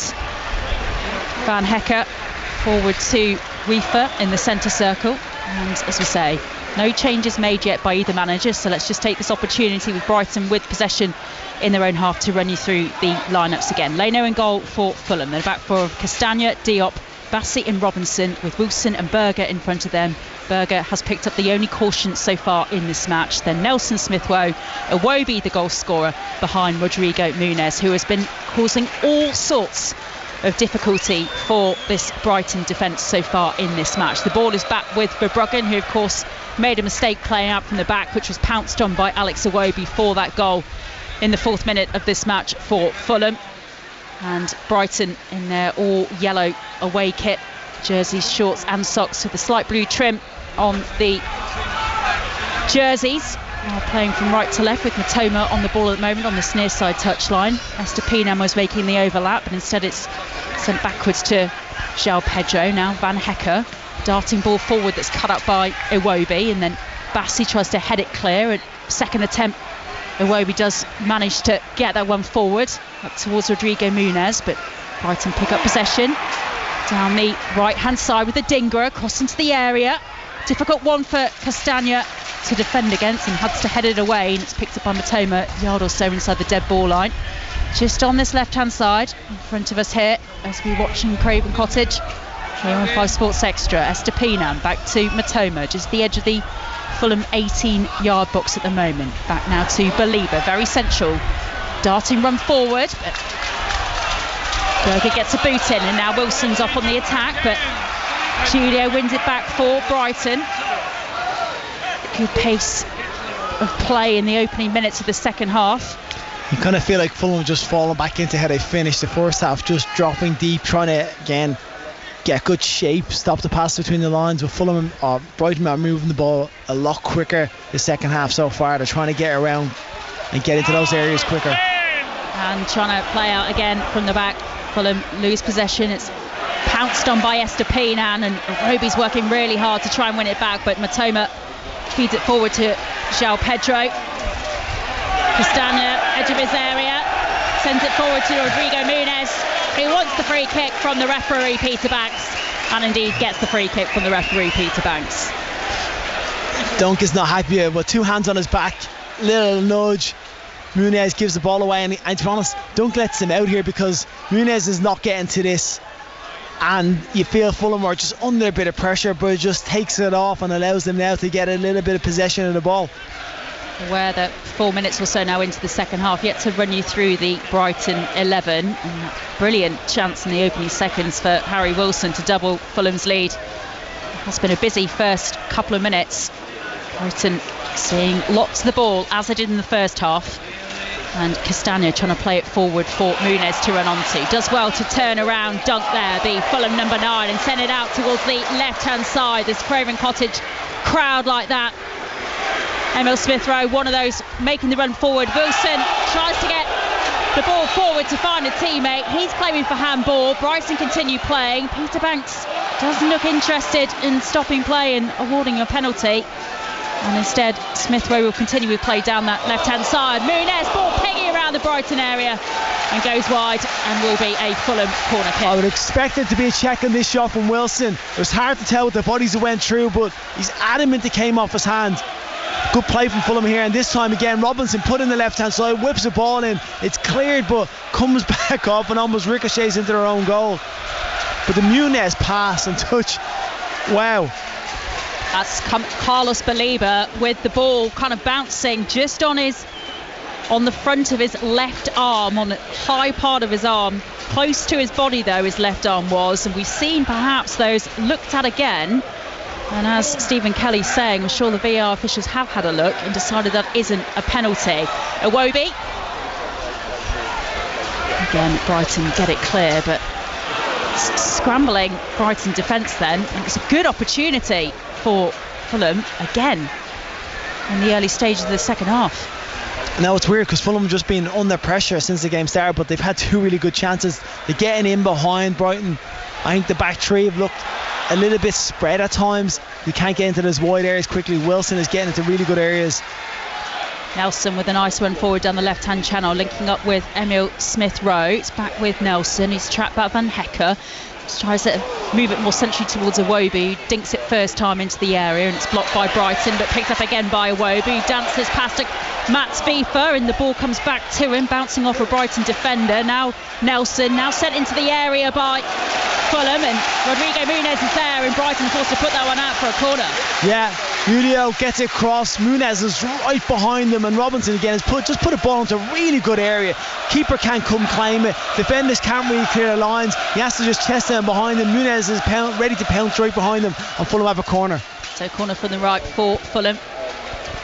Harry Wilson going to take it. 52 minutes played, swept into this near hand post.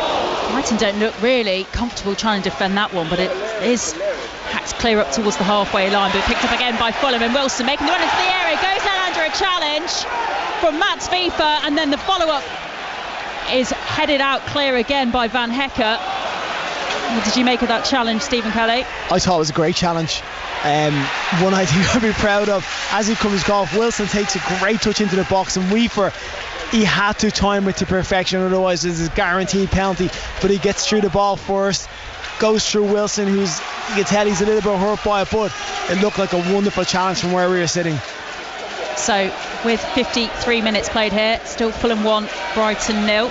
The Brighton 11 then, the Bruggen in goal, Van Hecke, Dunk, Julio the back three with Weaver. He's just put in that brilliant tackle on Wilson, O'Reilly, Baliba and Estupiñán in front of them, with Adingra, Matoma and João Pedro up front for Brighton. Remember, no Danny Welbeck in the Brighton matchday squad today because of a slight knock. He has not been risked by Fabian Hürzeler.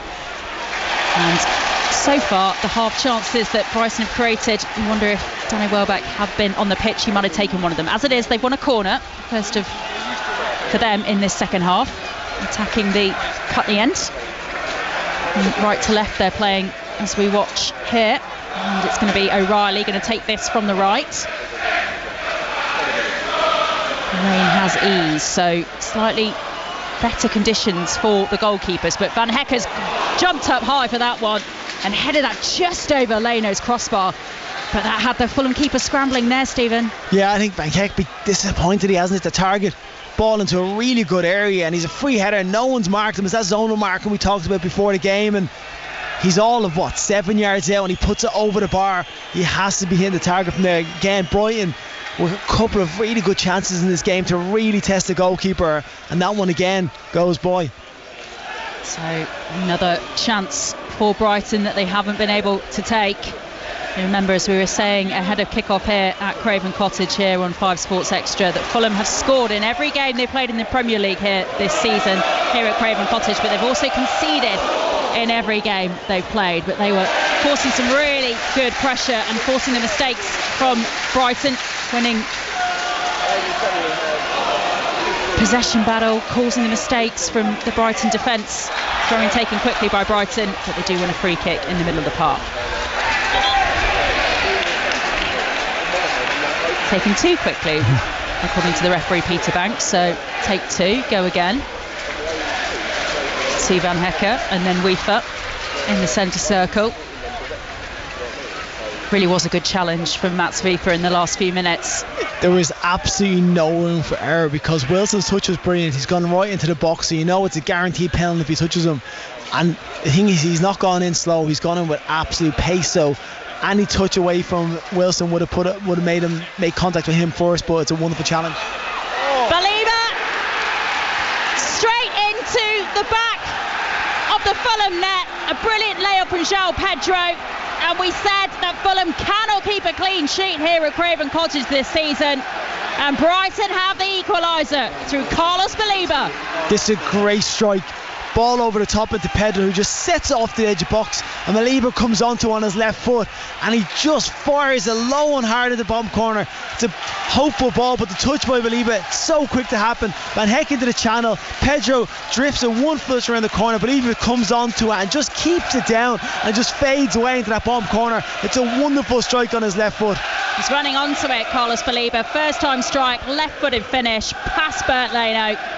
But as you say, the build-up play, the link-up play with João Pedro was fabulous as well. The weight of the ball off to Baliba to run onto was perfect. It was so simple, just a ball over the top of Van Heck.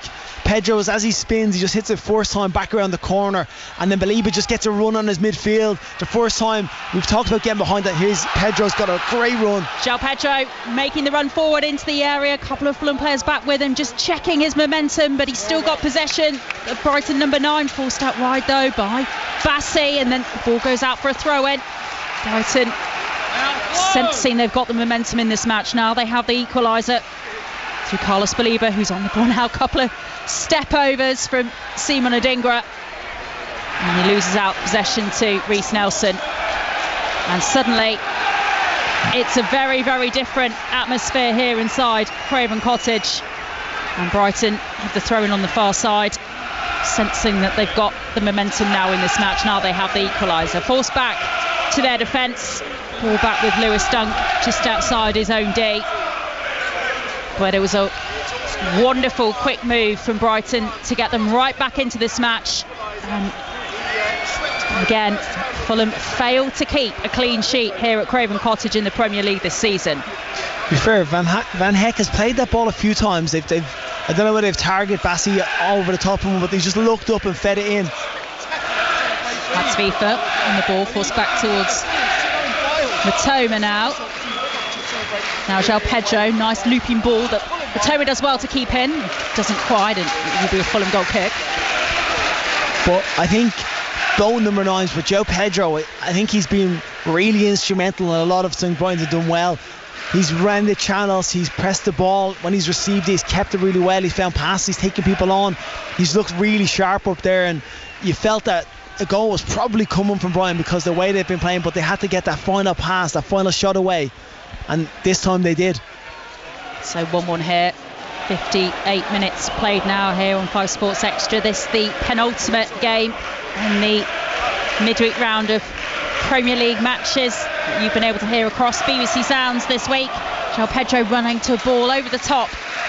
Talking a little bit about direct football, had a kick-off with Tony Pulis. He's obviously watching our other game tonight in the Premier League, Bournemouth-Tottenham, but that Route 1 football there over the top, those balls from Brighton, really effective for them in the last couple of minutes. Well, you can see at times, we talked about in the first half how Fulham's shape was really good. They just shifted across 2 banks of 4, 2 in front, and they're just trying to stop those passing lanes, where every now and again if you just throw a ball over the top, force them back slightly, and then allow midfielders to run on behind, that makes a difference.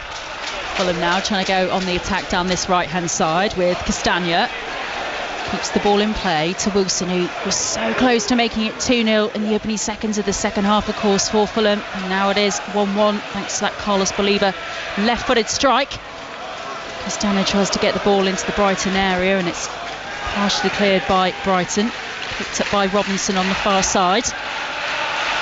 Now Smith Rowe. Back to Bassi. All the Brighton outfield players back defending in their half, with Issa Diop on the ball at the moment for Fulham. Back to Castagna on this right hand side. So still 1-0 by the way to Bournemouth in the 8:15 kick-off this evening in the Premier League. Remember, you can hear full match commentary of that match over on 5 Live Sport here at Craven Cottage. It feels but we still might have more goals in this match. 1-1 coming up to half an hour to play. Diop forced all the way back to his keeper Leno, and Matoma's up there now, and it just feels like there's more energy and press from Brighton. Now they've got the goal back. There's just more urgency in the way they're playing now. Yeah, there's a bit more of an air of confidence, but great touch here from Nelson. Lovely from Reece Nelson. Tries to, a couple of times really, we thought he was going to get the shot away, and Van Hecker as well, who was tracking him, thought he was, and went to ground as well to try and block a potential shot, which Reece Nelson just didn't seem to take on. It's the most unorthodox tackle you've ever seen in the box from Van Hecker there. Nelson with the initial dummy, Van Heck goes down, but as he's on the ground, Nelson takes a touch close to him, and he almost tackles him with his head and his shoulder to get the ball away, and somehow Nelson doesn't get the shot away. Now we're at the other end, João Pedro in the ball, just by the left-hand corner of the 18-yard box, forced out by Iwobi and by Bassey, who's tracking him. The ball goes out of play on this near side touchline for a Brighton throw-in, which Mats FIFA will take, and referees just pausing play for a second. Estupiñán trudging over to this near side touchline to take this throw in for Brighton. Marco Silva trudging, stalking the edge of his technical area over on the far side. Wonder if we might see some Fulham changes made at some point, because as you say, Stephen, that the pattern of play continued from the first half really, in that Fulham do look quite tired. More on that in a second, because Matoma's just on the ball and sweeps it into the area, and that's a really good one for Brighton to try and attack, and it's just hacked clear. O'Reilly there trying to get that one under control over on the far side. That is a sensational block from Robinson. Just gets out to O'Reilly in time, he pulls the trigger, he catches with it really well, going in towards the target. I'm not sure if Lennox's going to get to, and Robinson just steams out from the left back position, gets the block in. But yeah, Fulham are looking leggy, and I'll be surprised if Smith Noah is not the first one to kind of come off the pitch, because he's not really been able to affect the game for the last kind of 15 minutes of the first half. Looping ball from Iwobi, though, really nice for Wilson, and then it deflects off a Brighton player up into the air, and Estupiñán's able to head that one back to Verbruggen. So half chance for Fulham that they can't create very much from, and now Estupiñán's off on the attack down this left-hand touchline, linking up again with Matoma, now with Vifa. Some big moments in the second half when you think about the 17 minutes or so we've played since we resumed. That excellent chance for Harry Wilson, that brilliant tackle from Mats Vifa, and on moments like that games can turn, and as it is, it's now 1-1 as opposed to Fulham doubling their advantage as we thought they might do in the opening seconds of the second half. Reece Nelson brought down on the far side. Van Hecker, I think, will get a caution for that, and that is absolutely a yellow card, I think, for the Brighton defender, that, Stephen. Oh yeah, it's a stonewall card. It's a very clever challenge though for Van Hecker. Nelson's gone past him, he's done brilliantly, and he just absolutely takes him out because he doesn't want to see him driving into the box, put him in a really good position, and he just decides, I'm going to take him down. But Nelson has to do that more. That's what, like, you saw, he put him down earlier on and he should have taken a shot away. This time he decides to go past him and gets himself in a really good position, and now Fulham have a great crossing chance. Yeah, again, a very tight angle on the left, a couple of yards inside that far touchline on the left as Fulham attacking this second half. 4 yards or so beyond the edge of the 18-yard box as well. So midway through the Brighton half, but really good angle from the left, as Stephen says, for Fulham to really sweep this one in, and for those up there to try and attack. Bassey's up there, Iwobi's up there, Diop as well, some of the bigger players that Fulham have going to try and attack this ball, and Verbruggen not entirely convincingly paws that one clear as that free kick swept in, and it comes away onto this near side touchline for a Fulham throw in. It's when he comes and punches that one, he actually could have just claimed and caught it, because there wasn't that much pace in it, and I think it's a wasted opportunity, because where the ball is there, yeah, a left footer can whip it behind, but a right foot player almost shooting at the far post can cause carnage in situations like that, because as a defender you're running back towards your goal and it's very difficult to try and clear your lines then. So I think that was the wrong option for Fulham, especially from that position. Obviously it is now dry in the second half. The rain has stopped falling, but the ball's still moving very quickly over the turf. Better conditions for the keepers though in the second half, but Fulham not really doing enough there to challenge Bart Verbruggen. And you've really got to make the most of your set pieces against this Brighton side this season, who, if they can get another, will move level on points with Manchester City in the Premier League table. As it is 1-1, and Bart Verbruggen forced to clear that one out, straight out of play up onto towards the halfway line. Fulham take the throw in quickly. Another Fulham throw. Robinson. Fulham lose out on possession. Belieber. Van Hecker thinks about intervening in that ball that's sent back to his keeper. Just feel that Brighton have lost their momentum in the last couple of minutes. Yeah, the game was just kind of edged out. The intensity was being played on the first few moments of the second half was incredible. At some point, that's to peter out slightly, but I'm just looking and thinking Pereira or someone could come in for Smith Rowe, and it'd be interesting to see if he will make that decision, because it's kind of screaming out for him to come into the game, but whether or not he's still holding that against him, or because you feel he could turn the tide here for Fulham. Yeah, if our listeners aren't aware, Andreas Pereira not started or featured in the last couple of games for Fulham because of an interview he gave to Brazilian media about a potential move that he hoped had gone through in the closed season to Marseille, and he used the word unfortunately it didn't, and Marco Silva I think wasn't best pleased with those comments, and so has decided to drop Andreas Pereira, but he is up warming up, and you wonder if at this point Marco Silva will decide that he needs the injection of energy and momentum he might be able to bring in the second half. I'm trying to look, we're direct across the bench, and I'm kind of thinking it is Pereira. Yeah, it is. Pereira is coming on. You could just see him and Smith Rowe is going to be immediate swap. Smith Rowe was, they said, the last 10 minutes of the first half he looked like he had nothing left to give, and he hadn't really had that much of it in the game. His touch has not been great. Fulham have kind of carried him throughout the game, and in a game like this when it's been high intensity you can't do that. Looks like a double Fulham change is going to be made, so Andreas Pereira is going to come on, all forgiven then perhaps by Marco Silva, we shall see, and Adama Traore coming on as well, and that's another player Stephen Kelly mentioned in the first half in terms of the pace that he can offer Fulham, particularly on the counter, something that looks like they need at the moment. Robinson forced all the way back to his keeper Leno, edge of his area, and we are going to have these Fulham subs made very shortly. Well, Maz, the way the game's been going, it's kind of screaming out for them to be a counter-attacking team, Fulham. It's when they've had their best chances of being Brighton heavily involved, pass the ball, give it away, and then Fulham go quickly, and they just lack that. But Muniz has held the ball up when and allowed players to come up, but Wilson has just not converted those chances, and Nelson has been the same. So not sure who will replace, whether it be Nelson or Wilson, but I would expect Smith Rowe is the first one to come off. The rain has begun to fall again here at Craven Cottage, here on 5 Sports Extra. 1-1 between Fulham and Brighton, going up to the last 20 minutes, and this game is so finely poised.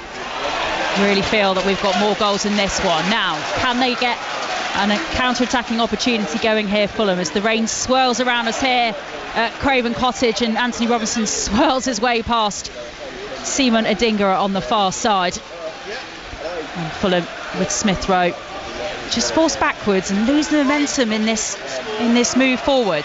Robinson delivers the ball into the area from the left, partially cleared by Brighton, hacked forward by João Pedro, and Leno way out from his area midway through the Fulham half sends that forward to Issa Diop, and the players are squinting now as the rain is swirling, the wind really picking up and making conditions difficult again in the second half. It's like someone just turns on a rain machine, a wind machine every now and again. It's actually unbelievable how much it comes down so quickly. Fulham over on the far side, nice work from Reece Nelson, but it can't get clear, and he's gone down. Perhaps feeling he's a pulled pull something there. Yeah, it wasn't. I was wondering if he felt some studs on his ankle from one of the two Brighton players who was tracking him, but it looks like potentially a groin pull there, Stephen. Yeah, it's a hamstring. Yeah, it's a hamstring. Yeah, he just pulls up, he's going with the ball. He made really good ground, and he showed glimpses of what he can do. But yeah, that's sad to see. When as he turns, he's just got ejection of pace into him, and then he just feels, you can see his hand goes behind. It's his hamstring. So he's down, getting a bit of treatment as the rain really picks up now, swirling around us. We are undercover here, but plenty of fans exposed out there, and making their way towards the back of the stand where we are here to try and shelter from the rain. Yeah. And because it is a hamstring and they don't want to take risks with him, he's off at the moment, just getting a bit of treatment. And the first confirmed Fulham sub has been made, and no surprise that it is Smith Rowe who has been replaced by Andreas Pereira. Boos from the crowd there for Pereira.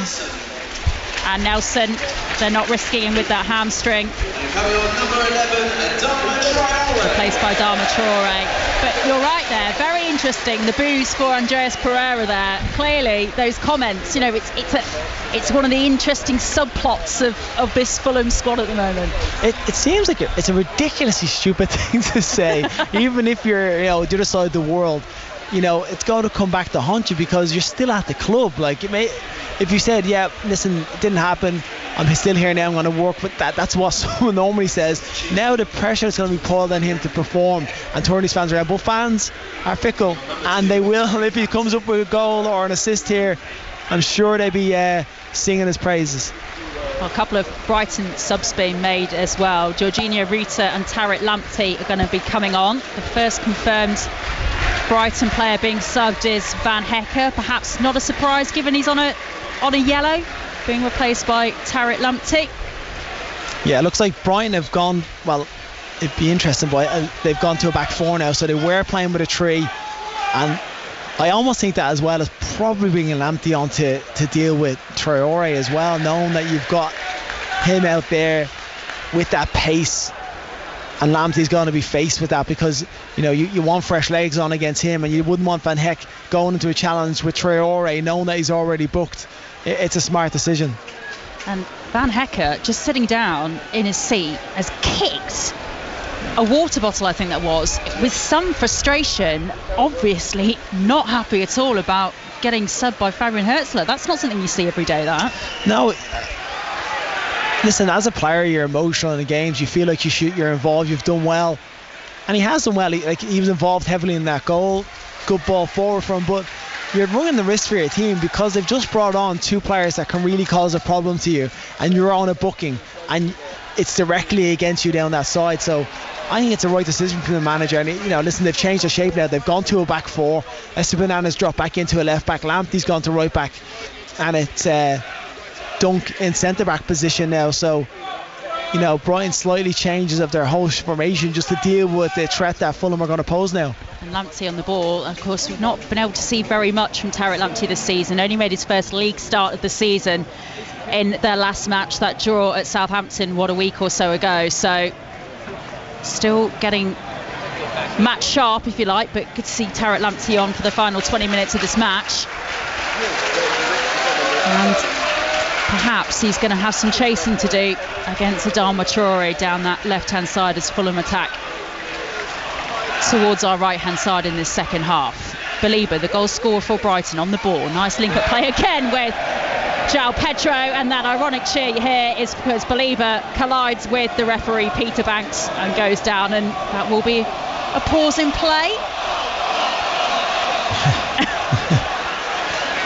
Ironic cheers of off from the stands around us here at Craven Cottage. Peter Banks with a bit of a smile on his face. It was a bit embarrassing when the referee takes a tumble. Yeah, body check. Ref definitely deserves a booking for that. Listen, Belieber's played a little 1-2, trying to get him behind. The ref is interfered with play. I'm not sure Belieber was going to get to it, to be honest. I think Fulham had it covered. So it's going to be a...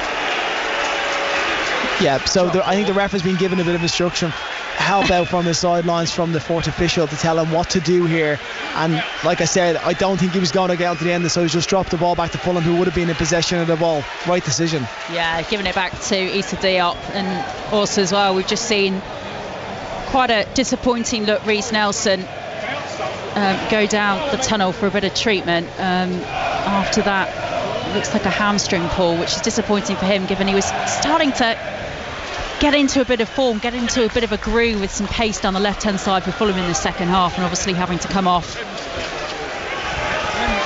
as we approach the last 15 minutes of this match here on 5 Sports Extra. Estepina Going to take the throw in for Brighton on this near side touchline. Looks like Raul Jimenez is going to be coming on shortly as well for Fulham. Brighton lose out on that one. Bassi sends it all the way back to Leno in the Fulham goal. It's getting very difficult now for players in these conditions.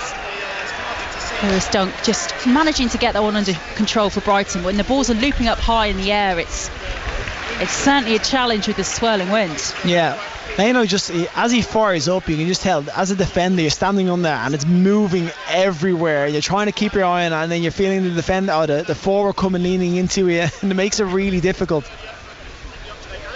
Dunk, now part of a back four, as Stephen Kelly was saying. Long ball forward, that's from Matoma to try and run onto. Castagna just about does enough to put him off and shepherd that one back to his keeper.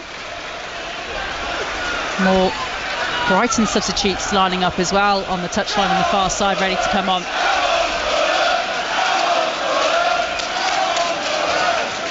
Diop just in the centre of the Fulham defence with his foot on the ball. Now forward to Berger. Wilson skips past a couple of Brighton defenders, sends it out to Traore over on the far side. First real opportunities he's had to swing the ball in, headed out by Estupiñán, and the Fulham man jogs back towards the halfway line to pick that one up. Back to Bassi, and now Diop. Does feel like the game is really going to start to open up now in the last 15 minutes. If both teams start to go for it, it should be almost like what it was. The first 10-15 minutes of both half was end-to-end stuff, and it was great play from Harry Wilson there. First touch was brilliant to step inside, goes past two players and then whips out to Traore. And it's nice and Pereira feeding in Traore down that left-hand side. Now Robinson, still Robinson. Ball bounces off a couple of Brighton defenders and they try to get it clear, but picked up again by Iwobi, and Robinson's on the overlap in the area, wants the ball from his number 17. Instead it's sent out to Traore. He's just made the move into the Brighton area, and Brighton forced to concede the corner. Yeah, good play from Fulham. A little 1-2 around the box into Iwobi's feet, gets in, then he feeds it Traore. He goes past his man into a dangerous area, and I think it's Lamptey that makes the tackle, and it's a good one because Traore is building up a head of steam as he was driving in there. So with 13 minutes plus stoppage time to play, it is 1-1, but with the rain falling as well, these opportunities, these set pieces to really test the goalkeeper is what Fulham need to make the most of. It's going to be Pereira going to take this corner from the left as Fulham attack from left to right as we watch in this second half. Here on 5 Sports Extra, Fulham 1, Brighton 1. Pereira's just got his hands on his hips because referee's just having a word with the players in the box. Peter Banks. And now does indeed blow his whistle. Pereira swings the ball over to this near side touchline.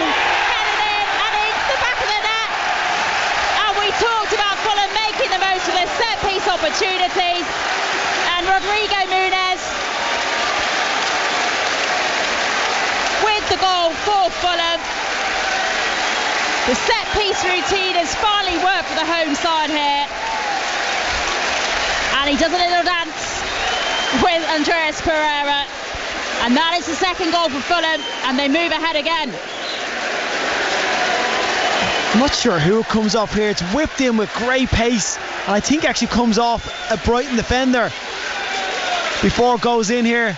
Yeah, it is. It's whipped in with a great pace, and it comes off Matt O'Reilly off his back into the far corner. Muniz makes a dart run the near post. Pereira, who puts the ball in, he puts it in. And I said to you, the fans will still be cheering. I'm sure they won't be disgruntled if he puts it on a play for someone, and he did. Puts it into a great area, and it's Matt O'Reilly turns his back at the last minute, comes off him and goes into the far post. So an own goal, but the delivery in is what causes all the problem. Yeah, that will probably be credited, won't it, as an O'Reilly own goal, but Rodrigo Muniz, it's not going on target, so it will be a Matt O'Reilly own goal on it. With his back turned, the header was almost sending the ball wide at the right post from Rodrigo Muniz, and Matt O'Reilly's back just deflects that one in. It's a weird position because when you go to a goal, you don't often turn towards your back to the ball in that situation, so I'm not sure what he's done. Maybe he's misread it, but yeah, own goal definitely. And like I said, Pereira, the man just sends you on. Redeem yourself slightly with the fans, with us, what can you do? And he puts in a really telling cross from the corner.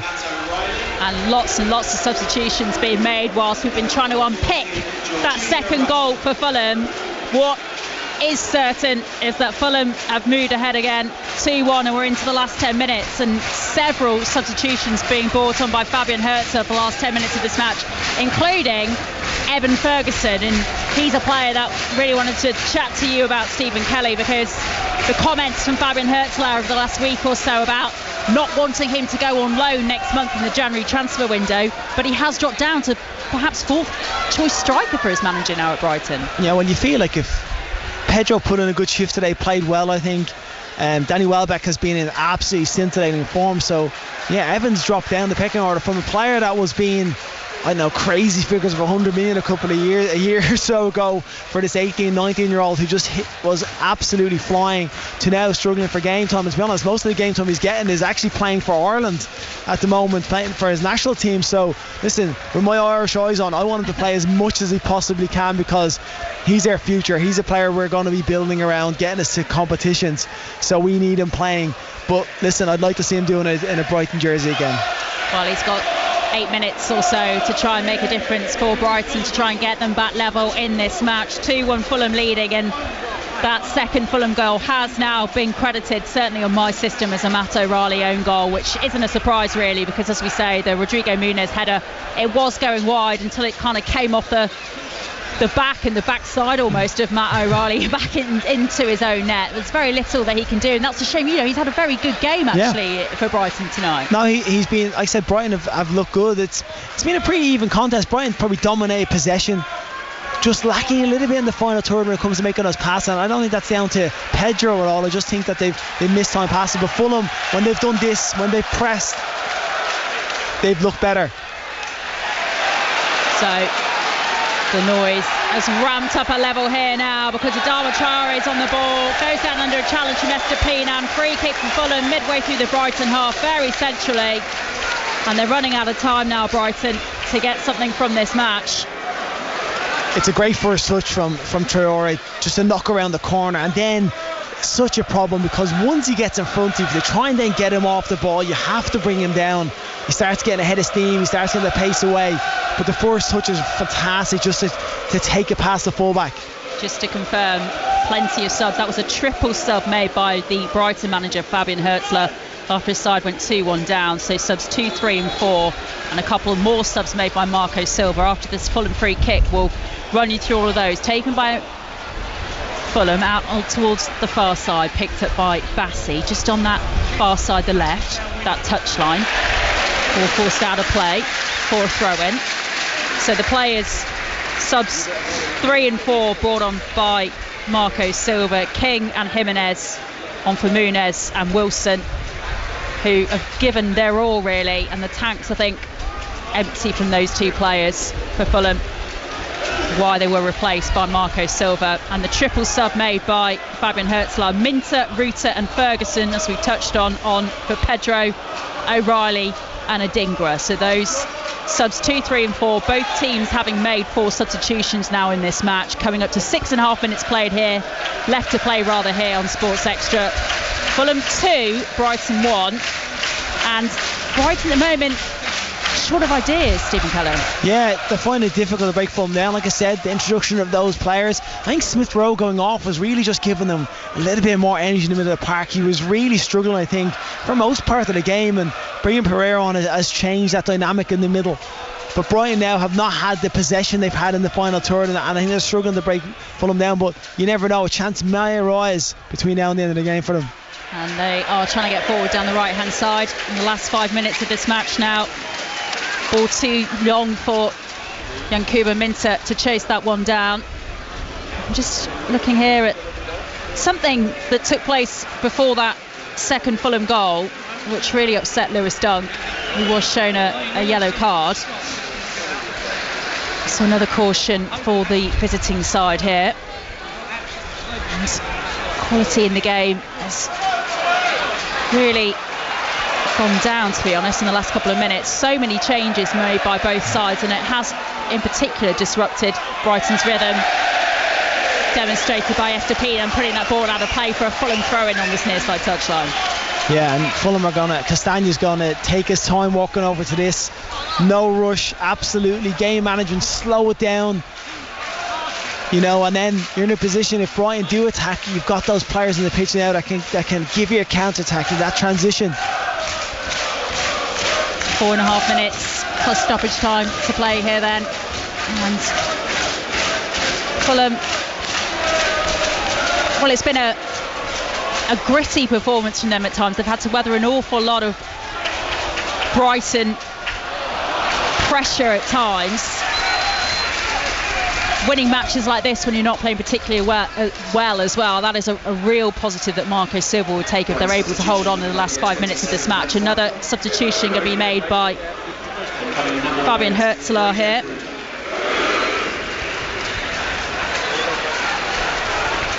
And Mats FIFA, the player, coming off. And I think it's Jack Hinselwood. Yeah, it's Gruda. Brojan Gruda, yeah, it's come on. I think it's just a final throw the dice, isn't it, for them to see if it can make a difference. Shape-wise, I think they wouldn't have been happy changing, I don't think, from into a 4, because their possession was very good when they were in the 3. I think it was working well for them high up the pitch, and then that slight change that they had to make, Van Heck coming off because of that booking, I think has changed how they've been able to play. Yeah, they've really not looked the same Brighton side, have they, at all, since they've gone to about 4, and they're under pressure here now at the moment. Fulham with possession over on the far side. Iwobi, though, shows too much of that to Brighton, and they partially get it clear, but again, picked up by Berger, and then Robinson over on that far side, the left, to Iwobi, tries to spin round a couple of Brighton players, does get it clear, and then fires in the third! Wonderful solo goal from Alex Iwobi. He spun, he twisted past a couple of Brighton defenders, edge of the area, his second goal of this match, Fulham's third. That is a 3 points for Fulham. Fulham 3, Brighton 1. Yeah, wonderful goal down the left-hand side again. There, ball gets fed into Iwobi's feet. It's a great spinning turn initially to go past his man, but then there's a tackle on him, but he doesn't know, the defender doesn't really commit to it. Gets a second bite of cherry, takes his first touch. He has one thing in his mind then when he sees the goal, and he just fires it into that far corner. I think it's Evan Ferguson is fighting with him in the box, and he just kind of bounces away from him. Iwobi gets his head up and he just whips this into the far post. 3 or 4 Brighton players in the way. Goalkeeper has no chance. Great goal, game over, win to Fulham. Great 3 points. Fantastic goal from Alex Iwobi. The first perhaps was lucky, the way that Brighton played out from the back in the opening minutes of this match, pounced on by Alex Iwobi, but that goal there, that second goal for him, the third for Fulham, what a goal of real quality. Spinning past those players as well and finding the gap between the Brighton defenders. He didn't have too much of the goal to aim at. No, I said there was a couple of moments of real great skill in that involved. A little 1-2 to get into the box, but then as he receives the ball, he takes it on the move and spins away into a really good position. You feel like Ferguson, to be fair, I've got to be critical of Ferguson in here. He should do better. I know you're in the box, but there's moments in games where you have to be strong, and that's a moment where he wasn't, and it kind of ricochets back into place for Iwobi. But then after that, what can you do? You're going to find the pass, or you're going to put in the back of the net. He takes a touch and just feeds it between those players into that far corner where Gisbert Brugge no chance to get on the end of it, and it's a wonderful goal. It's a brilliant goal from Alex Iwobi, and it's all going one for Brighton now. Long ball over the top from Belieber.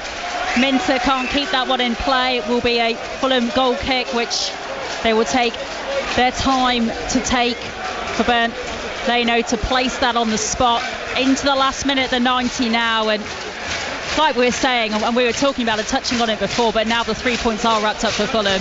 They really have weathered the storm, literally from the skies and from Brighton at times in this match. But to get all 3 points the manner that they have done will be so pleasing for Marcus Silva. To be absolute. Listen, this sends them up the table, puts them in such a good position, looking forward, not looking back behind them. And I think what's important is, listen, Pereira is a very good player, and having someone like that you're not really using, whether the manager is disappointed with him or whether that he felt like he just couldn't put him in because of the backlash he might get from the fans when someone doesn't show a commitment to a team, but to get him back into the cycle and have him back performing and affecting games is really important. the substitutes he made today, Marcus Silva, were excellent. They affected the game, they changed it, and it forced Brighton to make their changes that then negatively affected them, and I think that's all he can do as a manager. And that ball forward there, far too much for Evan Ferguson to try and run onto. Goes straight out for a Fulham goal kick, and the board has just gone up for 5 minutes of additional time at the end of this match. But Brighton, as Stephen Kelly was saying, since they moved to a back four, just haven't looked the same Brighton side in this match. And Fulham making their 5th and final substitution. Sander Berge is going to be replaced by Jorge Cuenca. And he's been in the walls, Sander Berge, tonight. Picked up a yellow card for his troubles, a bloody nose as well. He's played really well, though. I think with the amount of possession Brighton had through spells in the game, his position sitting in front of that back four was really important. Like I said, screening those passes, orchestrating the midfield to not allow them to break them down and get between the lines. And I think Fulham frustrated Brighton for a lot of times, and Brighton were guilty of maybe giving the ball away in the final third too cheaply.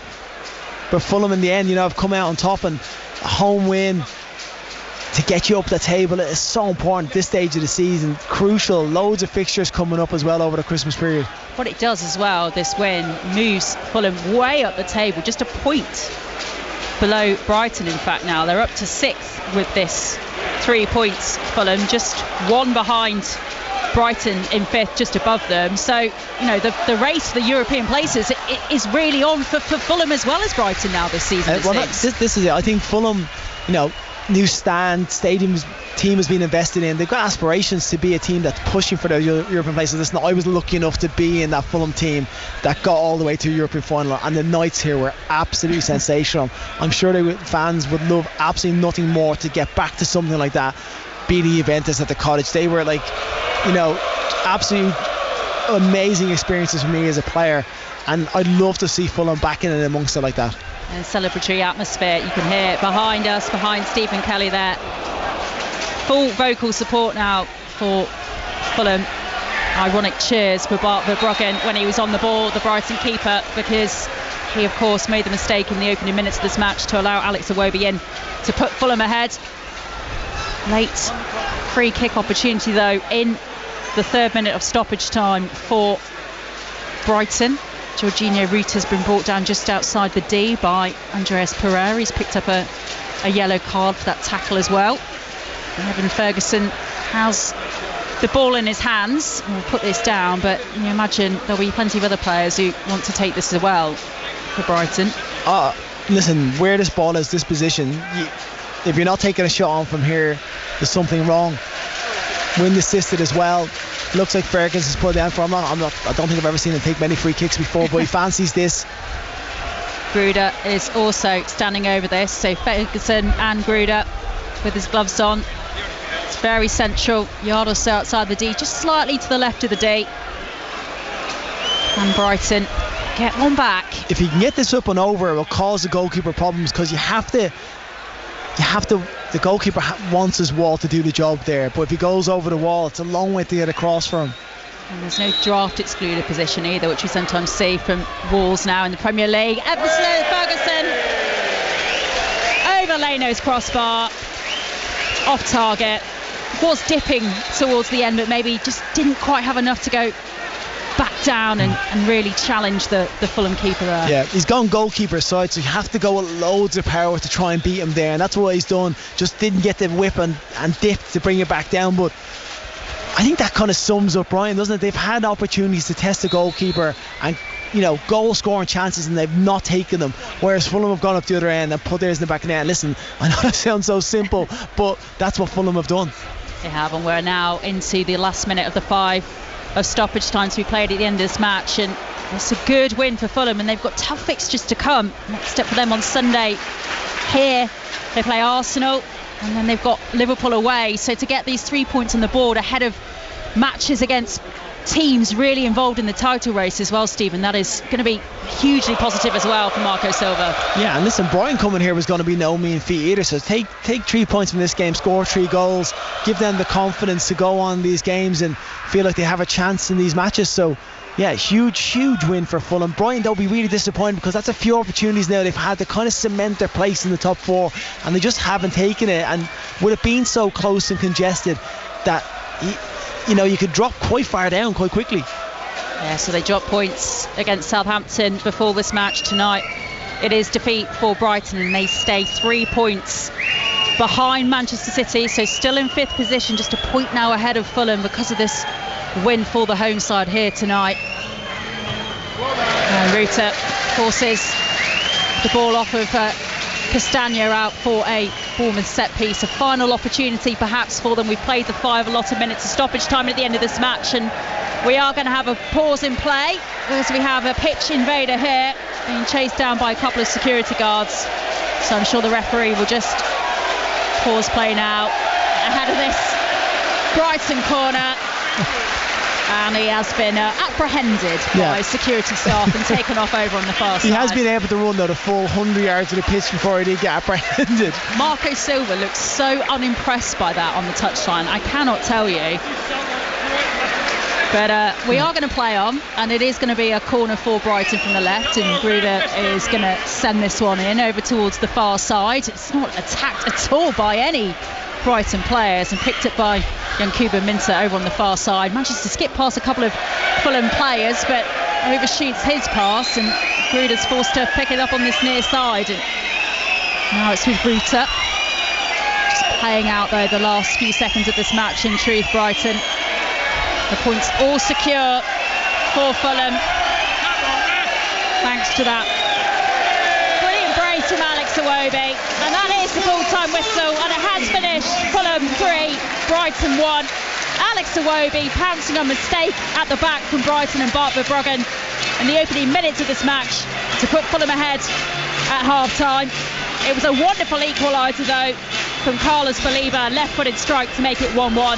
And then an own goal late on, a header from Rodrigo Muniz, deflecting in to the back of his own net off Matt O'Reilly's back. And then the third goal, a really special bit of individual skill from Alex Iwobi. And Fulham pick up all 3 points here this evening and move to just a point below Brighton in the Premier League table, Stephen Kelly.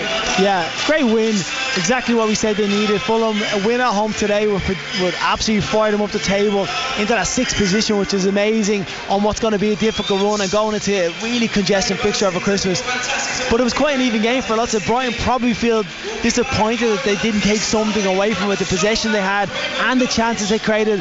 But Fulham were just more clinical, with more dangers at final third, and those changes that were made in the game, Heck coming off, Brighton going to a back 4, and Fulham just being able to capitalise on that. The players that came on affected the game in a much better way than Brighton's players is, and that's what it's about, is the managers making positive changes. And there's a big beaming smile on the face of Alex Iwobi, the match winner really for Fulham this evening. Here at Craven Cottage, it has finished Fulham 3, Brighton 1. At half-time in the final Premier League game of this week, it was Bournemouth 1, Tottenham 0. Let's rejoin our 5 Live Sport commentary of the second half from Bournemouth.